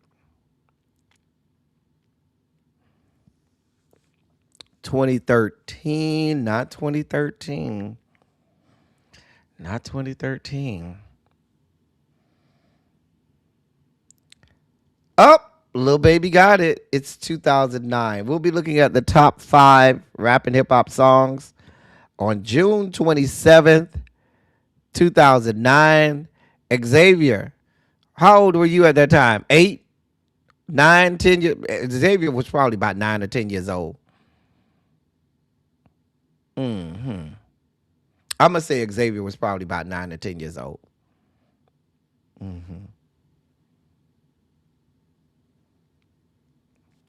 See, I knew it. All right, let's see what we got. How about the big dragon? Take a look in the mirror, say what's up. Yeah, money. Oh, listen. Soulja Boy actually looks like a human being in this picture. Baby, you know this was a long time ago. Dear Lord. Dear God. Baby, this was what, 17 years ago, somewhere around there? Lord. Listen, Soldier Boy looks like an actual human being on here, on this album cover. Baby, in 2009, ooh, I can't even tell y'all the horrible things I was doing. Baby, the way I was doing it and doing it and doing it well in 2009, baby, listen. Listen. Listen. Number 5, Day and Night. I thought the time in my life. In my night. Kid Cudi, Day and Night. Mm-hmm. Mm-hmm. I remember this song. Mm-hmm. Day and Night by Kid Cudi. Yeah, I remember this song. I used to be in love with this man. Was this around the time that Diddy was blowing up his car and stuff? I think this was around the time Diddy was blowing up that man's car in his house because Cassie was over there.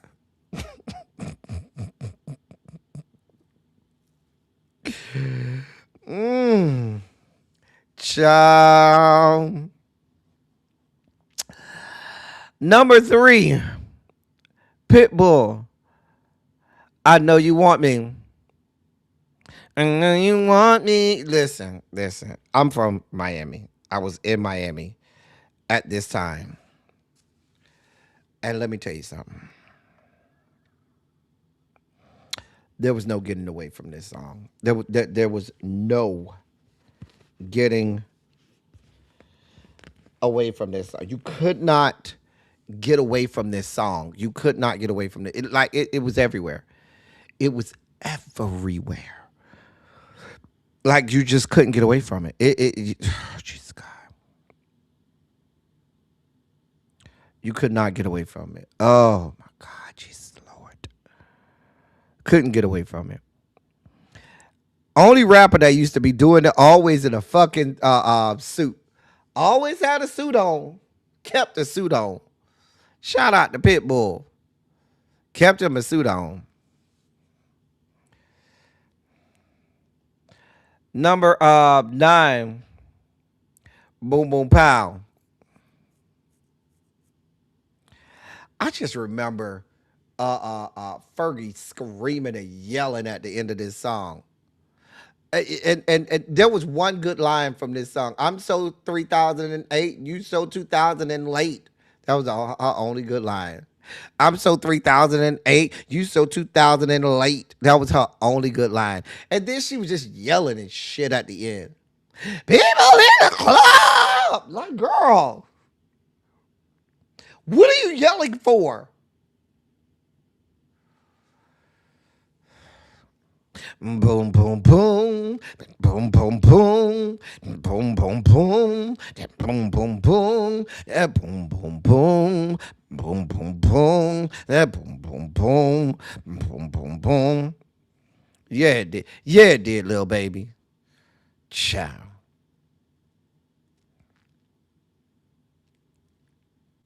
They did not define the 2000s. I'm sorry, Xavier. They did not. They did not, Xavier.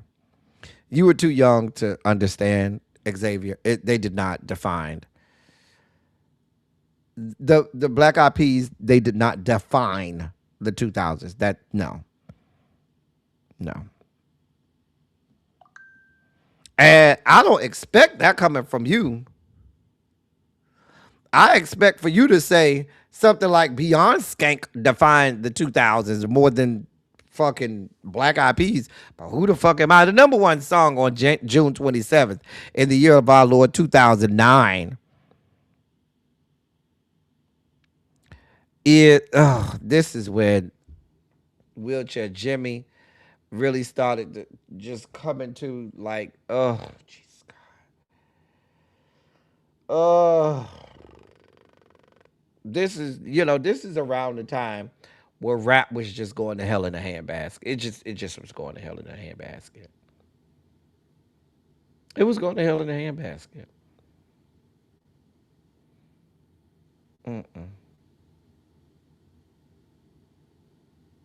Hell in a handbasket. Goddamn wheelchair Jimmy. Oh, Jesus God. Hey, in the man. Hey, in the man. Hey, in the man. Oh, dear God. Just, gee, it's the brown noise. Makes my bowels release. Listen.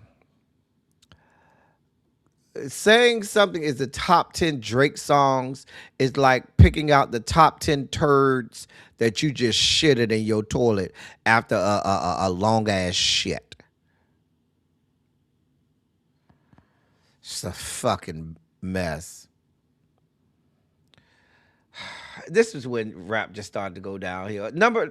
Top 10, top 5, excuse me. Rap songs in the year of our Lord on June 27th in the year of our Lord 2009. Number 5, Soulja Boy, Tell 'Em, Turn My Swag On. Number 4, Day and Night by Kid Cudi. Number 3, I Know You Want Me by Pitbull. Number 2, Boom Boom Pow by the Black Eyed Peas. And the number 1 song, Best I Ever Had by Wheelchair Jimmy. Hey, Twin Flames.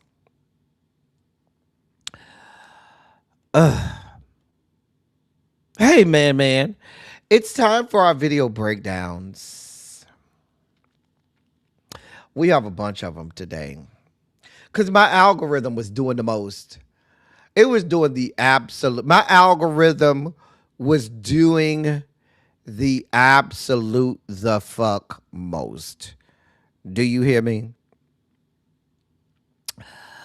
Let's see what the algorithm has in store for us today, shall we?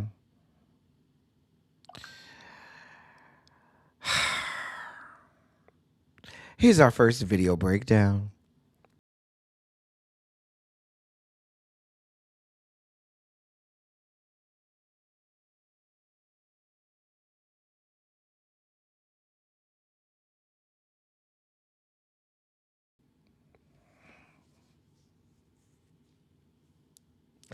Who's buying this? And more importantly, who made this? And lastly, sir, if you are buying accessories for your grill like this, I would venture to guess it's not a her that's asking you not to buy another grill thing, sir. I would venture to guess it's not another her asking you to buy another grill thing. Not unless it's one of our trans sisters. Pre-op. Like, I wouldn't even buy this. Jesus God. I told y'all my algorithm was on one. Look at Janae talk about, is it on Amazon?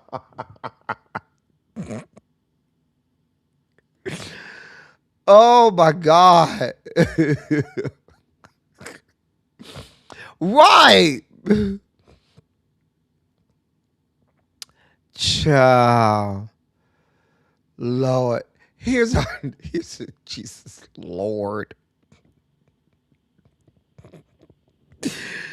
I don't know Spicy Original. Y'all go ask your husband if he go buy one of those. I guarantee you, y'all's husband gonna be like, what the fuck? Like, I wouldn't even buy that. Just a mess. Just a goddamn mess. Oh, dear God. Here's our next video breakdown. ¿Por qué me quité el cabello? Porque descubrí algo interesante. Cuando te quitas el cabello, la gente deja de enfocarse más en tu peinado y empieza a enfocarse más en ti, en tus ojos, en tu sonrisa, en tu confianza. I understood perfectly what, Was he saying something? I don't know what was happening. I was distracted. Uh, uh, uh, uh, mm, mm, mm.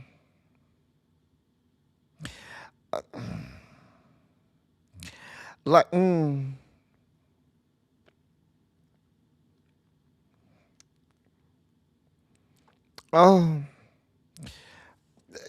I don't know what he was. Well, I know what he was saying. He was calling me over there, and I'll be over there after we get off this live. Don't worry about it, sir. I'll be over there. Xavier not going over there because he said it's too big. But I'll be over there. I got you, sir. Don't worry about it. Xavier not going, but I go.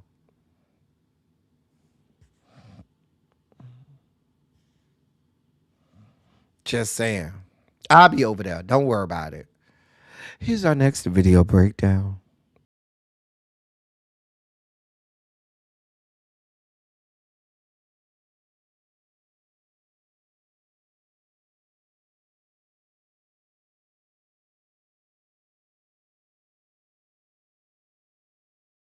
He looked like he was about to vomit.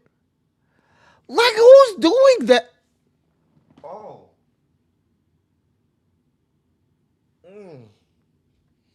Let me wash that down. Hold on.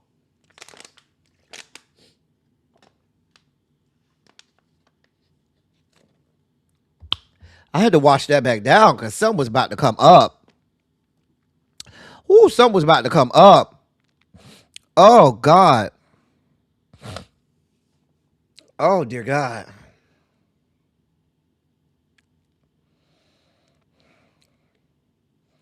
I don't know. I have no idea. I feel like I should have. This is gonna come out so harsh and insensitive. I'm telling you up front. But I should probably have Nancy Kerrigan screaming, "Why? Why?" Now, if you not Xavier's not gonna get that reference. But we all that were there remember the Nancy Kerrigan, "Why? Why?" Like I feel like she should be screaming. That's the most disgusting video break that I've probably seen yet. That's probably our most disgusting one yet. I'm just saying.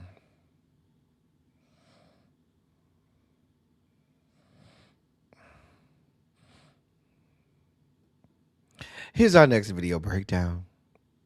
Yo, show me 8 inches, bro. 8? Yep.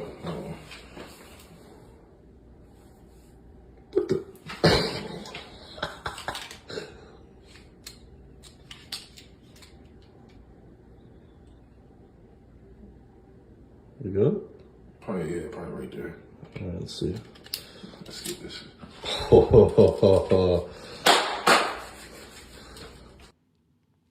Now, why don't you show us the real 8 inches, sir? I'm just saying. I'm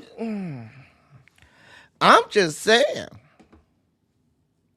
Now the question is, I think you lying. I don't think you used to yours being that long. I think you're used to grabbing on 8 inches that don't belong to you. That's why you so willingly said, "Girl, let me see." Yeah, that's about the size of my man dick. Yeah, that's it right there. That's why you know how to measure it. I don't think you're measuring it because yours is that size. I think you're measuring it because your man's meat is that size. I ain't gonna hold you.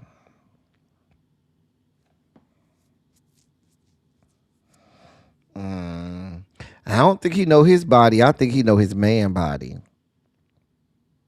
And was trying to throw people off looking at his pants. I know the girls when I see them. Not hey Taco Beat.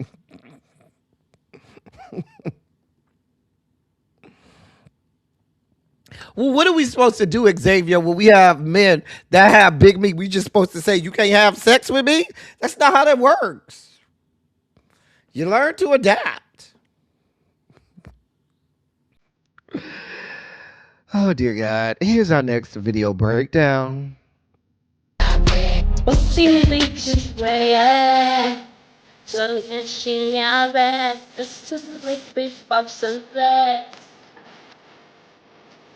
Spinach, spinach, spinach. Nigga spend that shit. Nigga spend that shit. Hey. Hey.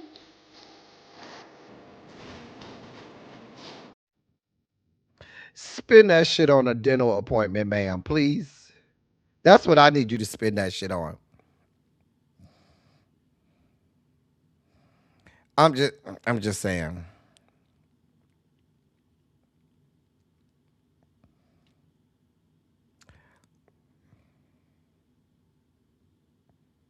Just saying. Spend that shit on. Moving on some Invisalign. Here's our next video breakdown. I'm from Charleston. Of course, I'm gonna expect you when they got a D appointment. Wait, what did she say? I just want to read what. Of course, I need to correct you when I got to. Wait. Is this what y'all doing in Charleston? North Carolina. Where's Janae with the Y? You over there in North Carolina. Where's Uncle Jay? He over there in North Carolina. Explain this. I'm from Charleston. Of course, I'm gonna expect you when they got a D appointment. Oh no, Charleston is South Carolina. I'm sorry. Forgive me, Janae with the Y and Uncle Jay. Y'all in North Carolina. That's Charlotte. Charleston is South Carolina. South Carolina, this what y'all doing? Hold on. I'm from Charleston. Of course, I'm gonna expect you when they got a D appointment. You see that water? This what they doing in Charleston? Look like she just watched a dirt bike. Ma'am, you don't want to get in the shower and take a whole shower? Like you really just gonna take this rag? Girl, I can't. I'm done. I'm just done. I'm just fucking done. I'm fucking done. This is what y'all, ladies, is this what we're doing? Is this what we're doing, ladies, in the year of our Lord, 2026?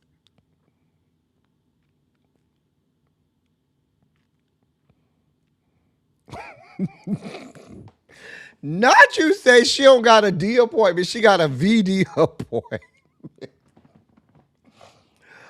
Oh, God. Oh. Well, Janae said your face looked like you shouldn't even be commenting, sir. I ain't got nothing to do with it.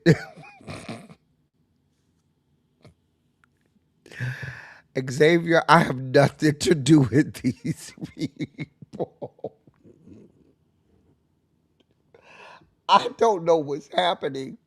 I don't know why we're here. I have no idea why we're here. I don't know. I don't know how we got here. I don't know why we're here. God be with us. Here's our next video breakdown.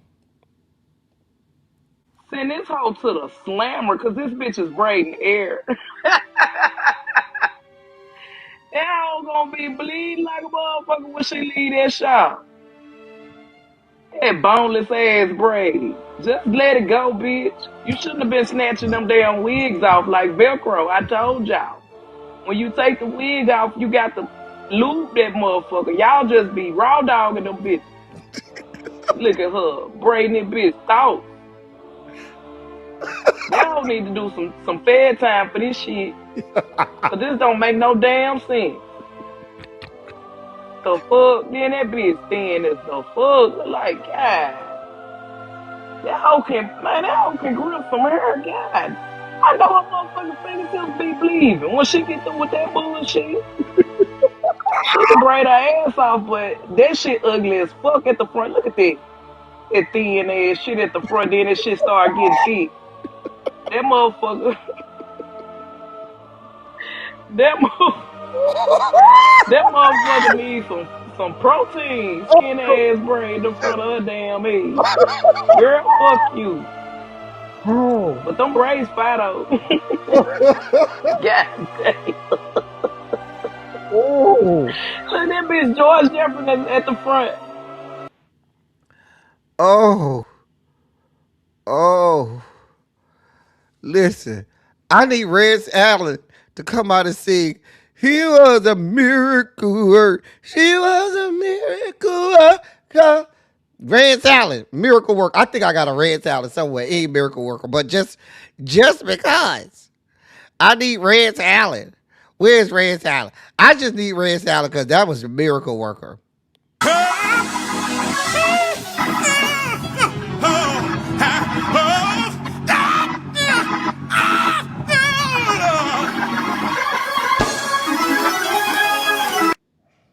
I needed Rance Allen. You know, he used to say miracle worker. Baby mama over there braiding the fuck out of that hair. You don't see her. Mama is over there getting them braids in. It was the commentary for me because the way old girl was reading her down. But y'all can't deny that woman is braiding her motherfucking ass off. Do you hear me? You don't see them braids braiding her ass off.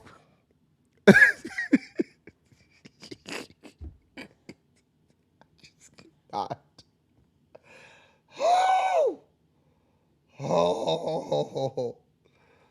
Ma'am, at that point, just wear a wig, ma'am. Just wear a wig. I cannot. Oh, boy. Here's our next video breakdown. A lot of people specifically asking me, and the answer is yes. I have had ringworm on my tang. What? I want all the names of everybody who specifically asked you if you had ringworm on your tang. I want to know why they asked you. I want to know why specifically they asked you. And a few more questions I don't even want to talk about right now. Wait. On your tang. Now, I done heard it called a lot of things. But tang. We used to drink tang back in the day. And you know, back in the day, you used to get the little tang and pour it in the cup and pour the water on it into the shit. We used to drink tang. But I don't think I ever heard it called a tang. Wait a minute. A lot of people specifically asking me, and the answer is yes. I have had ringworm on my tang. I want. Wait. Because I'm with this lady right here. Who the fuck is asking you? I'm with you, man. We want all the names. All of the fucking names. We want them all. Because that shit is diabolical. What would make you ask? I don't care how you look. And you could look like a whole basehead, a crackhead. You could be poor, destitute, living underneath the overpass. I don't think there's ever a time and moment where I'm going to ask you if you got ringworm on your tang. You could have a big ass ringworm sitting on your face. I'm still not going to ask you if you have a ringworm on your tang. Wait, I got to see this shit one more time. Because this shit, I promise you, is diabolical. A lot of people specifically asking me, and the answer is yes. I have had ringworm on my tang. I want all the names of everybody who specifically asked you if you had ringworm on your tang. I want to know why they asked you. I want to know why specifically they asked you. And a few more questions I don't even want to talk about right now. I'm over here with real thug tears again. I can't stand y'all. Because I'm over here with whole ass thug tears again. Oh, I can't stand y'all. Because I'm over here with real thug tears. With thug ass tears. Child. I can't do it. Baby. It's what happens when you get up here, right? That's not how that works. That's not how that works, Xavier. Her tang tang. The tang tang. Dear Lord. Here's our next video breakdown. Come on.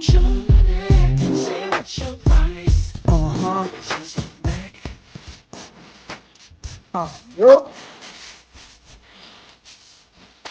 Hold me back like hold me back. It's the blacks. Take me back.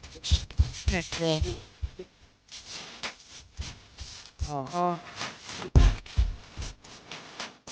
Uh. Yeah. Like you me back like it's money I spent. Take me back. I'm not even coming on screen. I'm not playing with y'all. I'm not coming on screen after that. Nope. I'm not even coming on screen after that. Uh,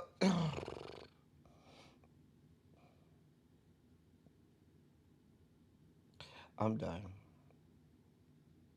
I'm done. I'm done. Nope. Nope. Nope. Nope. Nope. Nope. Nope. Nope. Nope. No, ma'am. No, God. No. No. No means no, and yes means no. I'm not doing this with y'all today. No.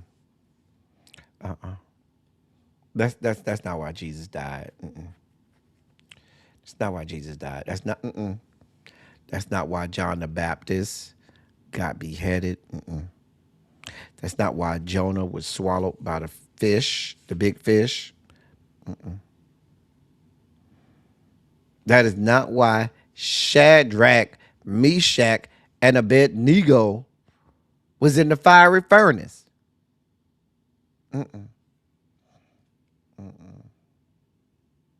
That's not why Esther was over there in the fields with her thing tooted up, gleaning for Boaz to look at.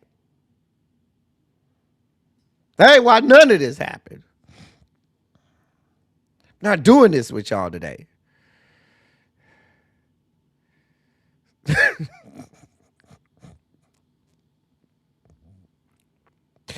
You know what? I'm not doing this with y'all today. Here's our last video breakdown.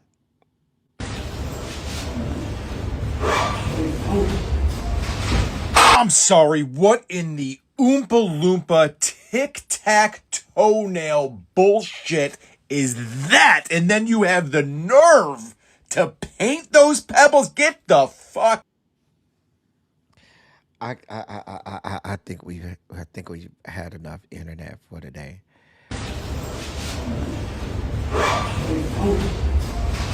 I'm sorry, what in the Oompa Loompa tic-tac-toenail bullshit is that? And then you have the nerve to paint those pebbles? Get the fuck.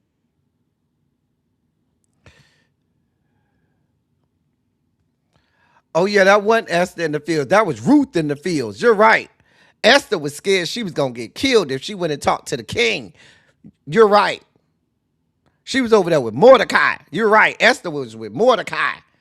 Scared that if she went and talked to the king, she was going to die and said, if I perish, let me perish. I'm going to see the king.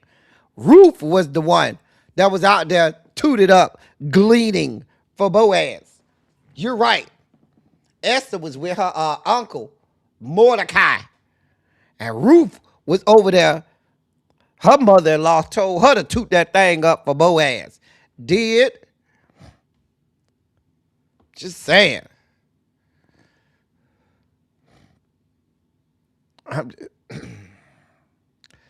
Listen, listen. Y'all be wanting these pedicure and manicure people to work miracles. They are not miracle workers. Listen, those are our video breakdowns for the day. I certainly hope you enjoyed them. I did. Oh, thank you, Lord. We almost out here. I've been on here almost 4 hours. I ain't ate all day. It is almost 4 o'clock, and I ain't ate nothing all day. All I had was this goddamn thing of coffee, okay? It's time for me to go eat. And if you'd like, there's a QR code at the top where you can donate to our lunch fund for today. Y'all know what I'm finna go get, right? Finna go get me some crabs. I done earned it today. We done earned it today. We've had a great and phenomenal silly Saturday. One for the books, one for the ages. Do you hear me? Now, it's time for our palate cleansers. Terrence sent me some palate cleansers. I think about 3 of them made it into the segment. About 3 of them. You know, I'll be needing help with the women's. Although all of the men's that watch the show that likes cooter says that my taste in cooter and the women's that I be having be of high caliber. They say I be having high quality and high caliber women's on the program. Okay? That's what the men's said.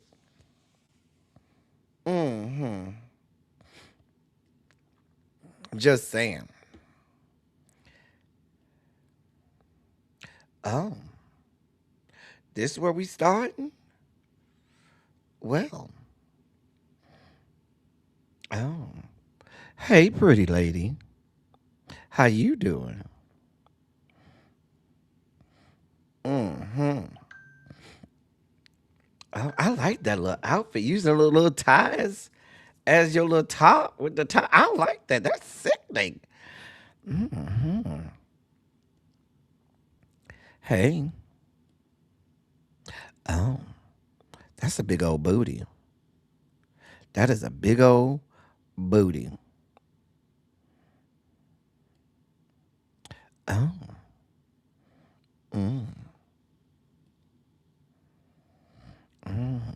That there go y'all gray hair. Don't say I ain't give y'all nobody with no grays. There you go. That's all you're gonna get today. I'm sorry. Enjoy. 2 for the price of 1. Oh. I see your titties is tittying, ma'am. Look at them headlights over there. Oh. Ooh. Okay. Oh yeah. Oh yeah. That's it right there. That's it right there. That's all you need right there. That right there is all you need. That's all you need. Oh.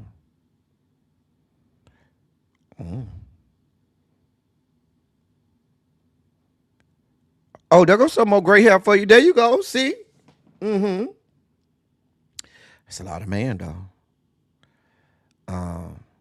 It's a lot of man. We love you too, Tracy. We love you too.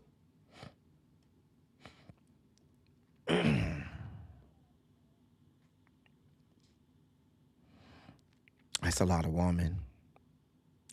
A lot of woman. Oh, look at them legs. Dear Lord. We see you ain't missing no leg days. God be with us. Lord. Them thighs, them tree trunks. Jesus. You're a little too high yellow, sir. You know, I give you to the people who like the light brights. You're a little too high yellow for me. Oh, you tooting it up? Toot that thing up, mommy. Make it roll.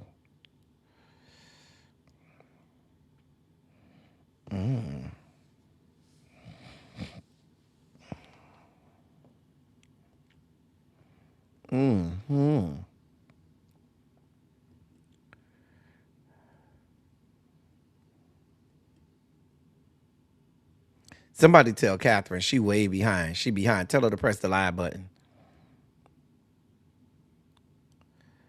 Oh.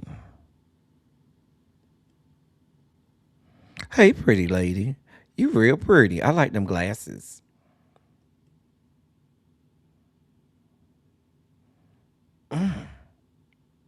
Taco meat, anyone?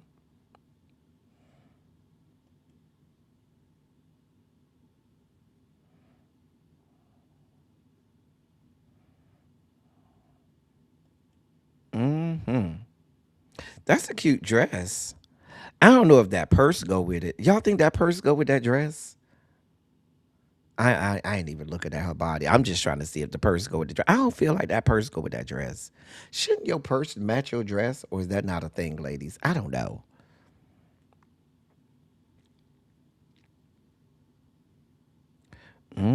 Nice smile. Look at all. Nice.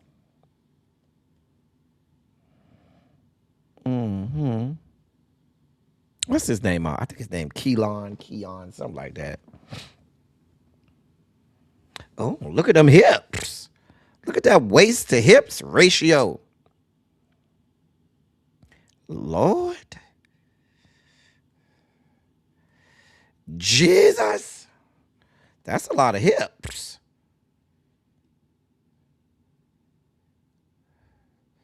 You see, you ain't missing no leg days either, sir.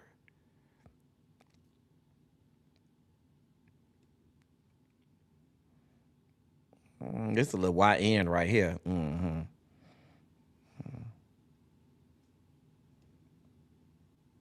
Oh, hey, lady.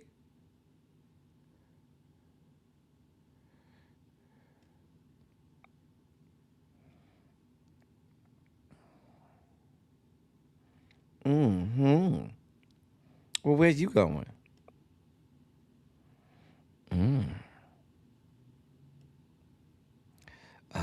Ma'am, can you zip that up? Because your titty's about to fall out, ma'am. You might want to zip that up. Are you able to zip it up, ma'am? I need you to zip that up because this is family programming. This is family programming, ma'am. I need you to zip that up.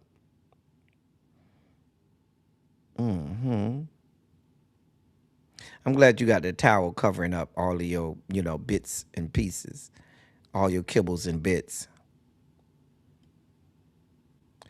Oh.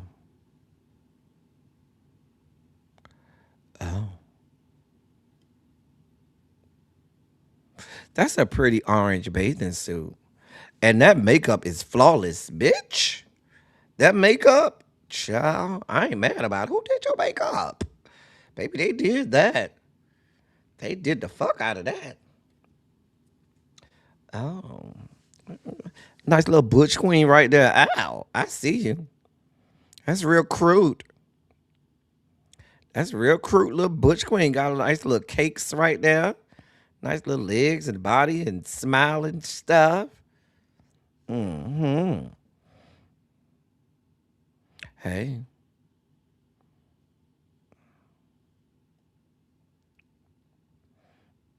Hey. Deuces to you too, ma'am. Pretty smile. Oh.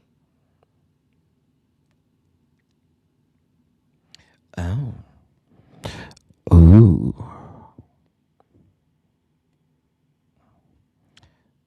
Okay. Nice tatas there.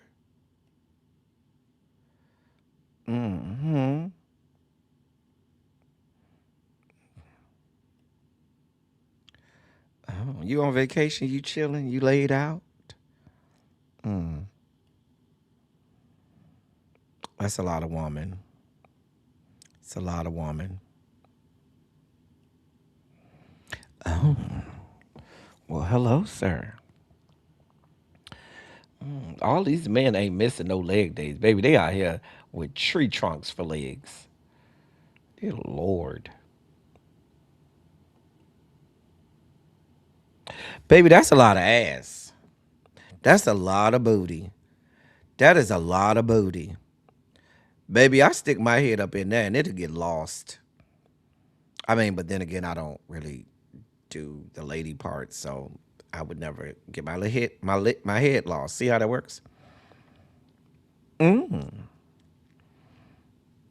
might get lost with you.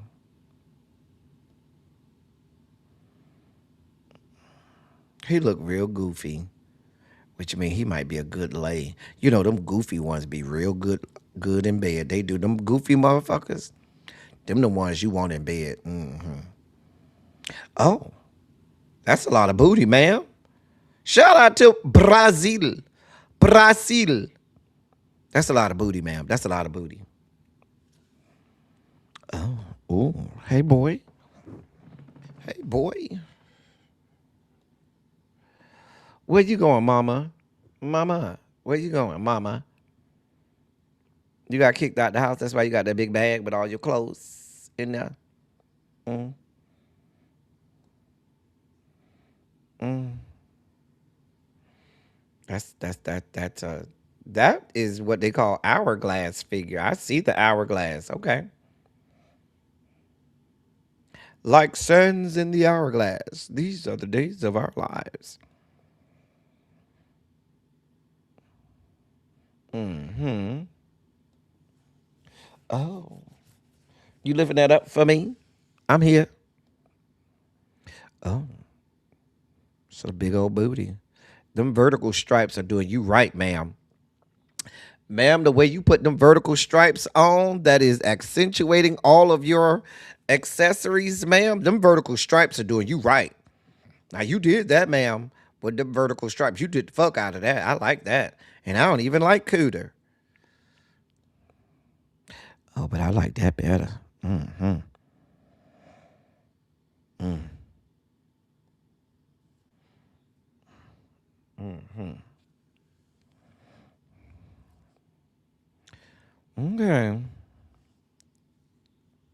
Oh, hey. Hello, sir. He almost looked like Tyler Lepley in the face, don't he?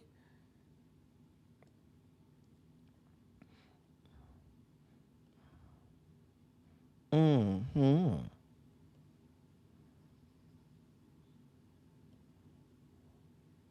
Everybody representing Brazil. Come on, IET. That's body right there. That's a lot of body.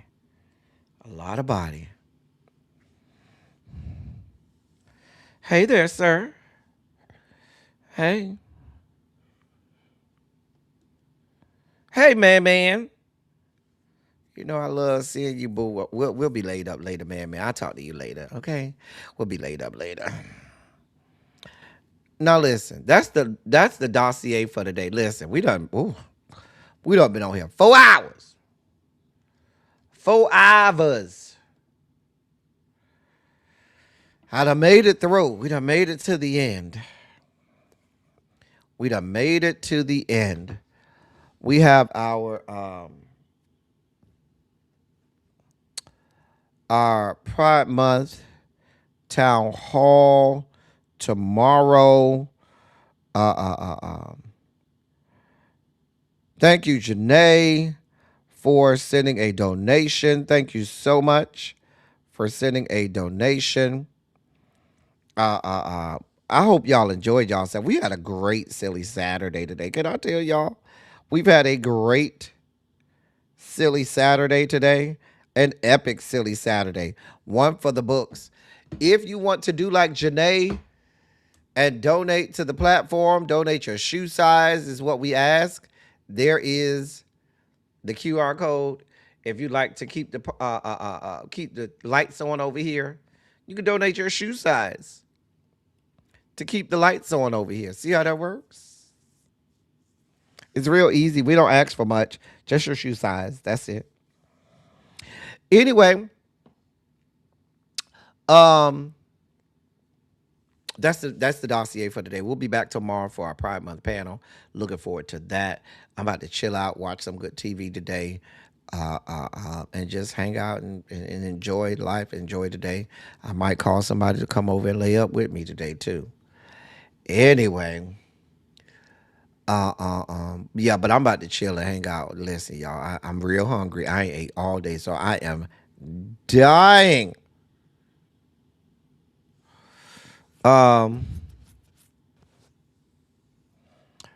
If your shoe size is 8, then you give $8. See how that works? If your shoe size is 10, then you give $10. Oh, I need to wipe my nose. Thank you. Oh, because they'll be talking about me. Hold on. Oh, oh, wait. Okay. Oh, I don't want them talking about me.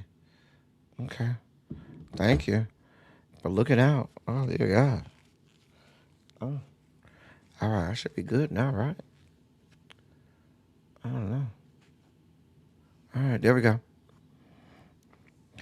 Anyway. Now I'm going to be self-conscious about my nose the whole time. Anyway, if it's a 4D, you give $4. Yeah, we did it, y'all. We made it through 4 whole hours. I didn't think I was gonna make it this long, but we made it, y'all. Listen, I'm about to go.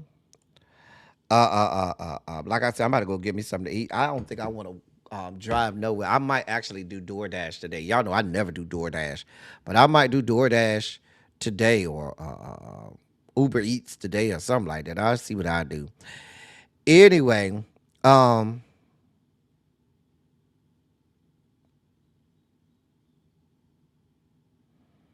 okay. If they want to spend money like that, they can go to CNS. But CNS seafood, that's a good one. But it's pricey, it's expensive. But that's like upscale, high class seafood. If they just looking for like one of the spots, crabs in a bag type spot, uh, um, there's a bunch of those. I mean, but it's Atlanta, so it's a landlocked area. So there are very few places that's gonna give you quality fresh seafood. There's only one spot in the area that I trust to give me conch. There's only one. There's only everybody else who say they got conch that is not. It's not. Is I shouldn't say it's not real, but it's not prepared the right way, and it's not good conch. It's only one spot. So, but let me know. I'll let you know a few of my recommendations. Anyway, Universal Goddess might know quite a few. She might know more than me. So, okay. Yeah, Universal Goddess, she might know more than me. Or Tanya LaFleur probably know way more than me too. As I always say, I love y'all. I love on y'all. Thank you all for being vocal, present, and active. Thank you for doing what you do. Thank you for any and all contributions that you make to the channel. They are much obliged. They're much appreciated. I just feel like hunger pains just came over me. As soon as I started saying that, my whole stomach went, yeah, bitch, it's time to eat. Like the hunger pains kicked in. Girl, let me get off here and go get something to eat because I am hungry as hell. Now I might not wait for no DoorDash. I might have to go and drive and get me something to eat. Damn it. Oh, Lord. Anyway, y'all, let me get out of here. I love y'all. I love y'all. I love y'all. I'll see y'all tomorrow. I'll see y'all tomorrow. Until then and until next time, thank y'all for coming. Y'all drive safely. I'm out. I love y'all. We'll see you next time.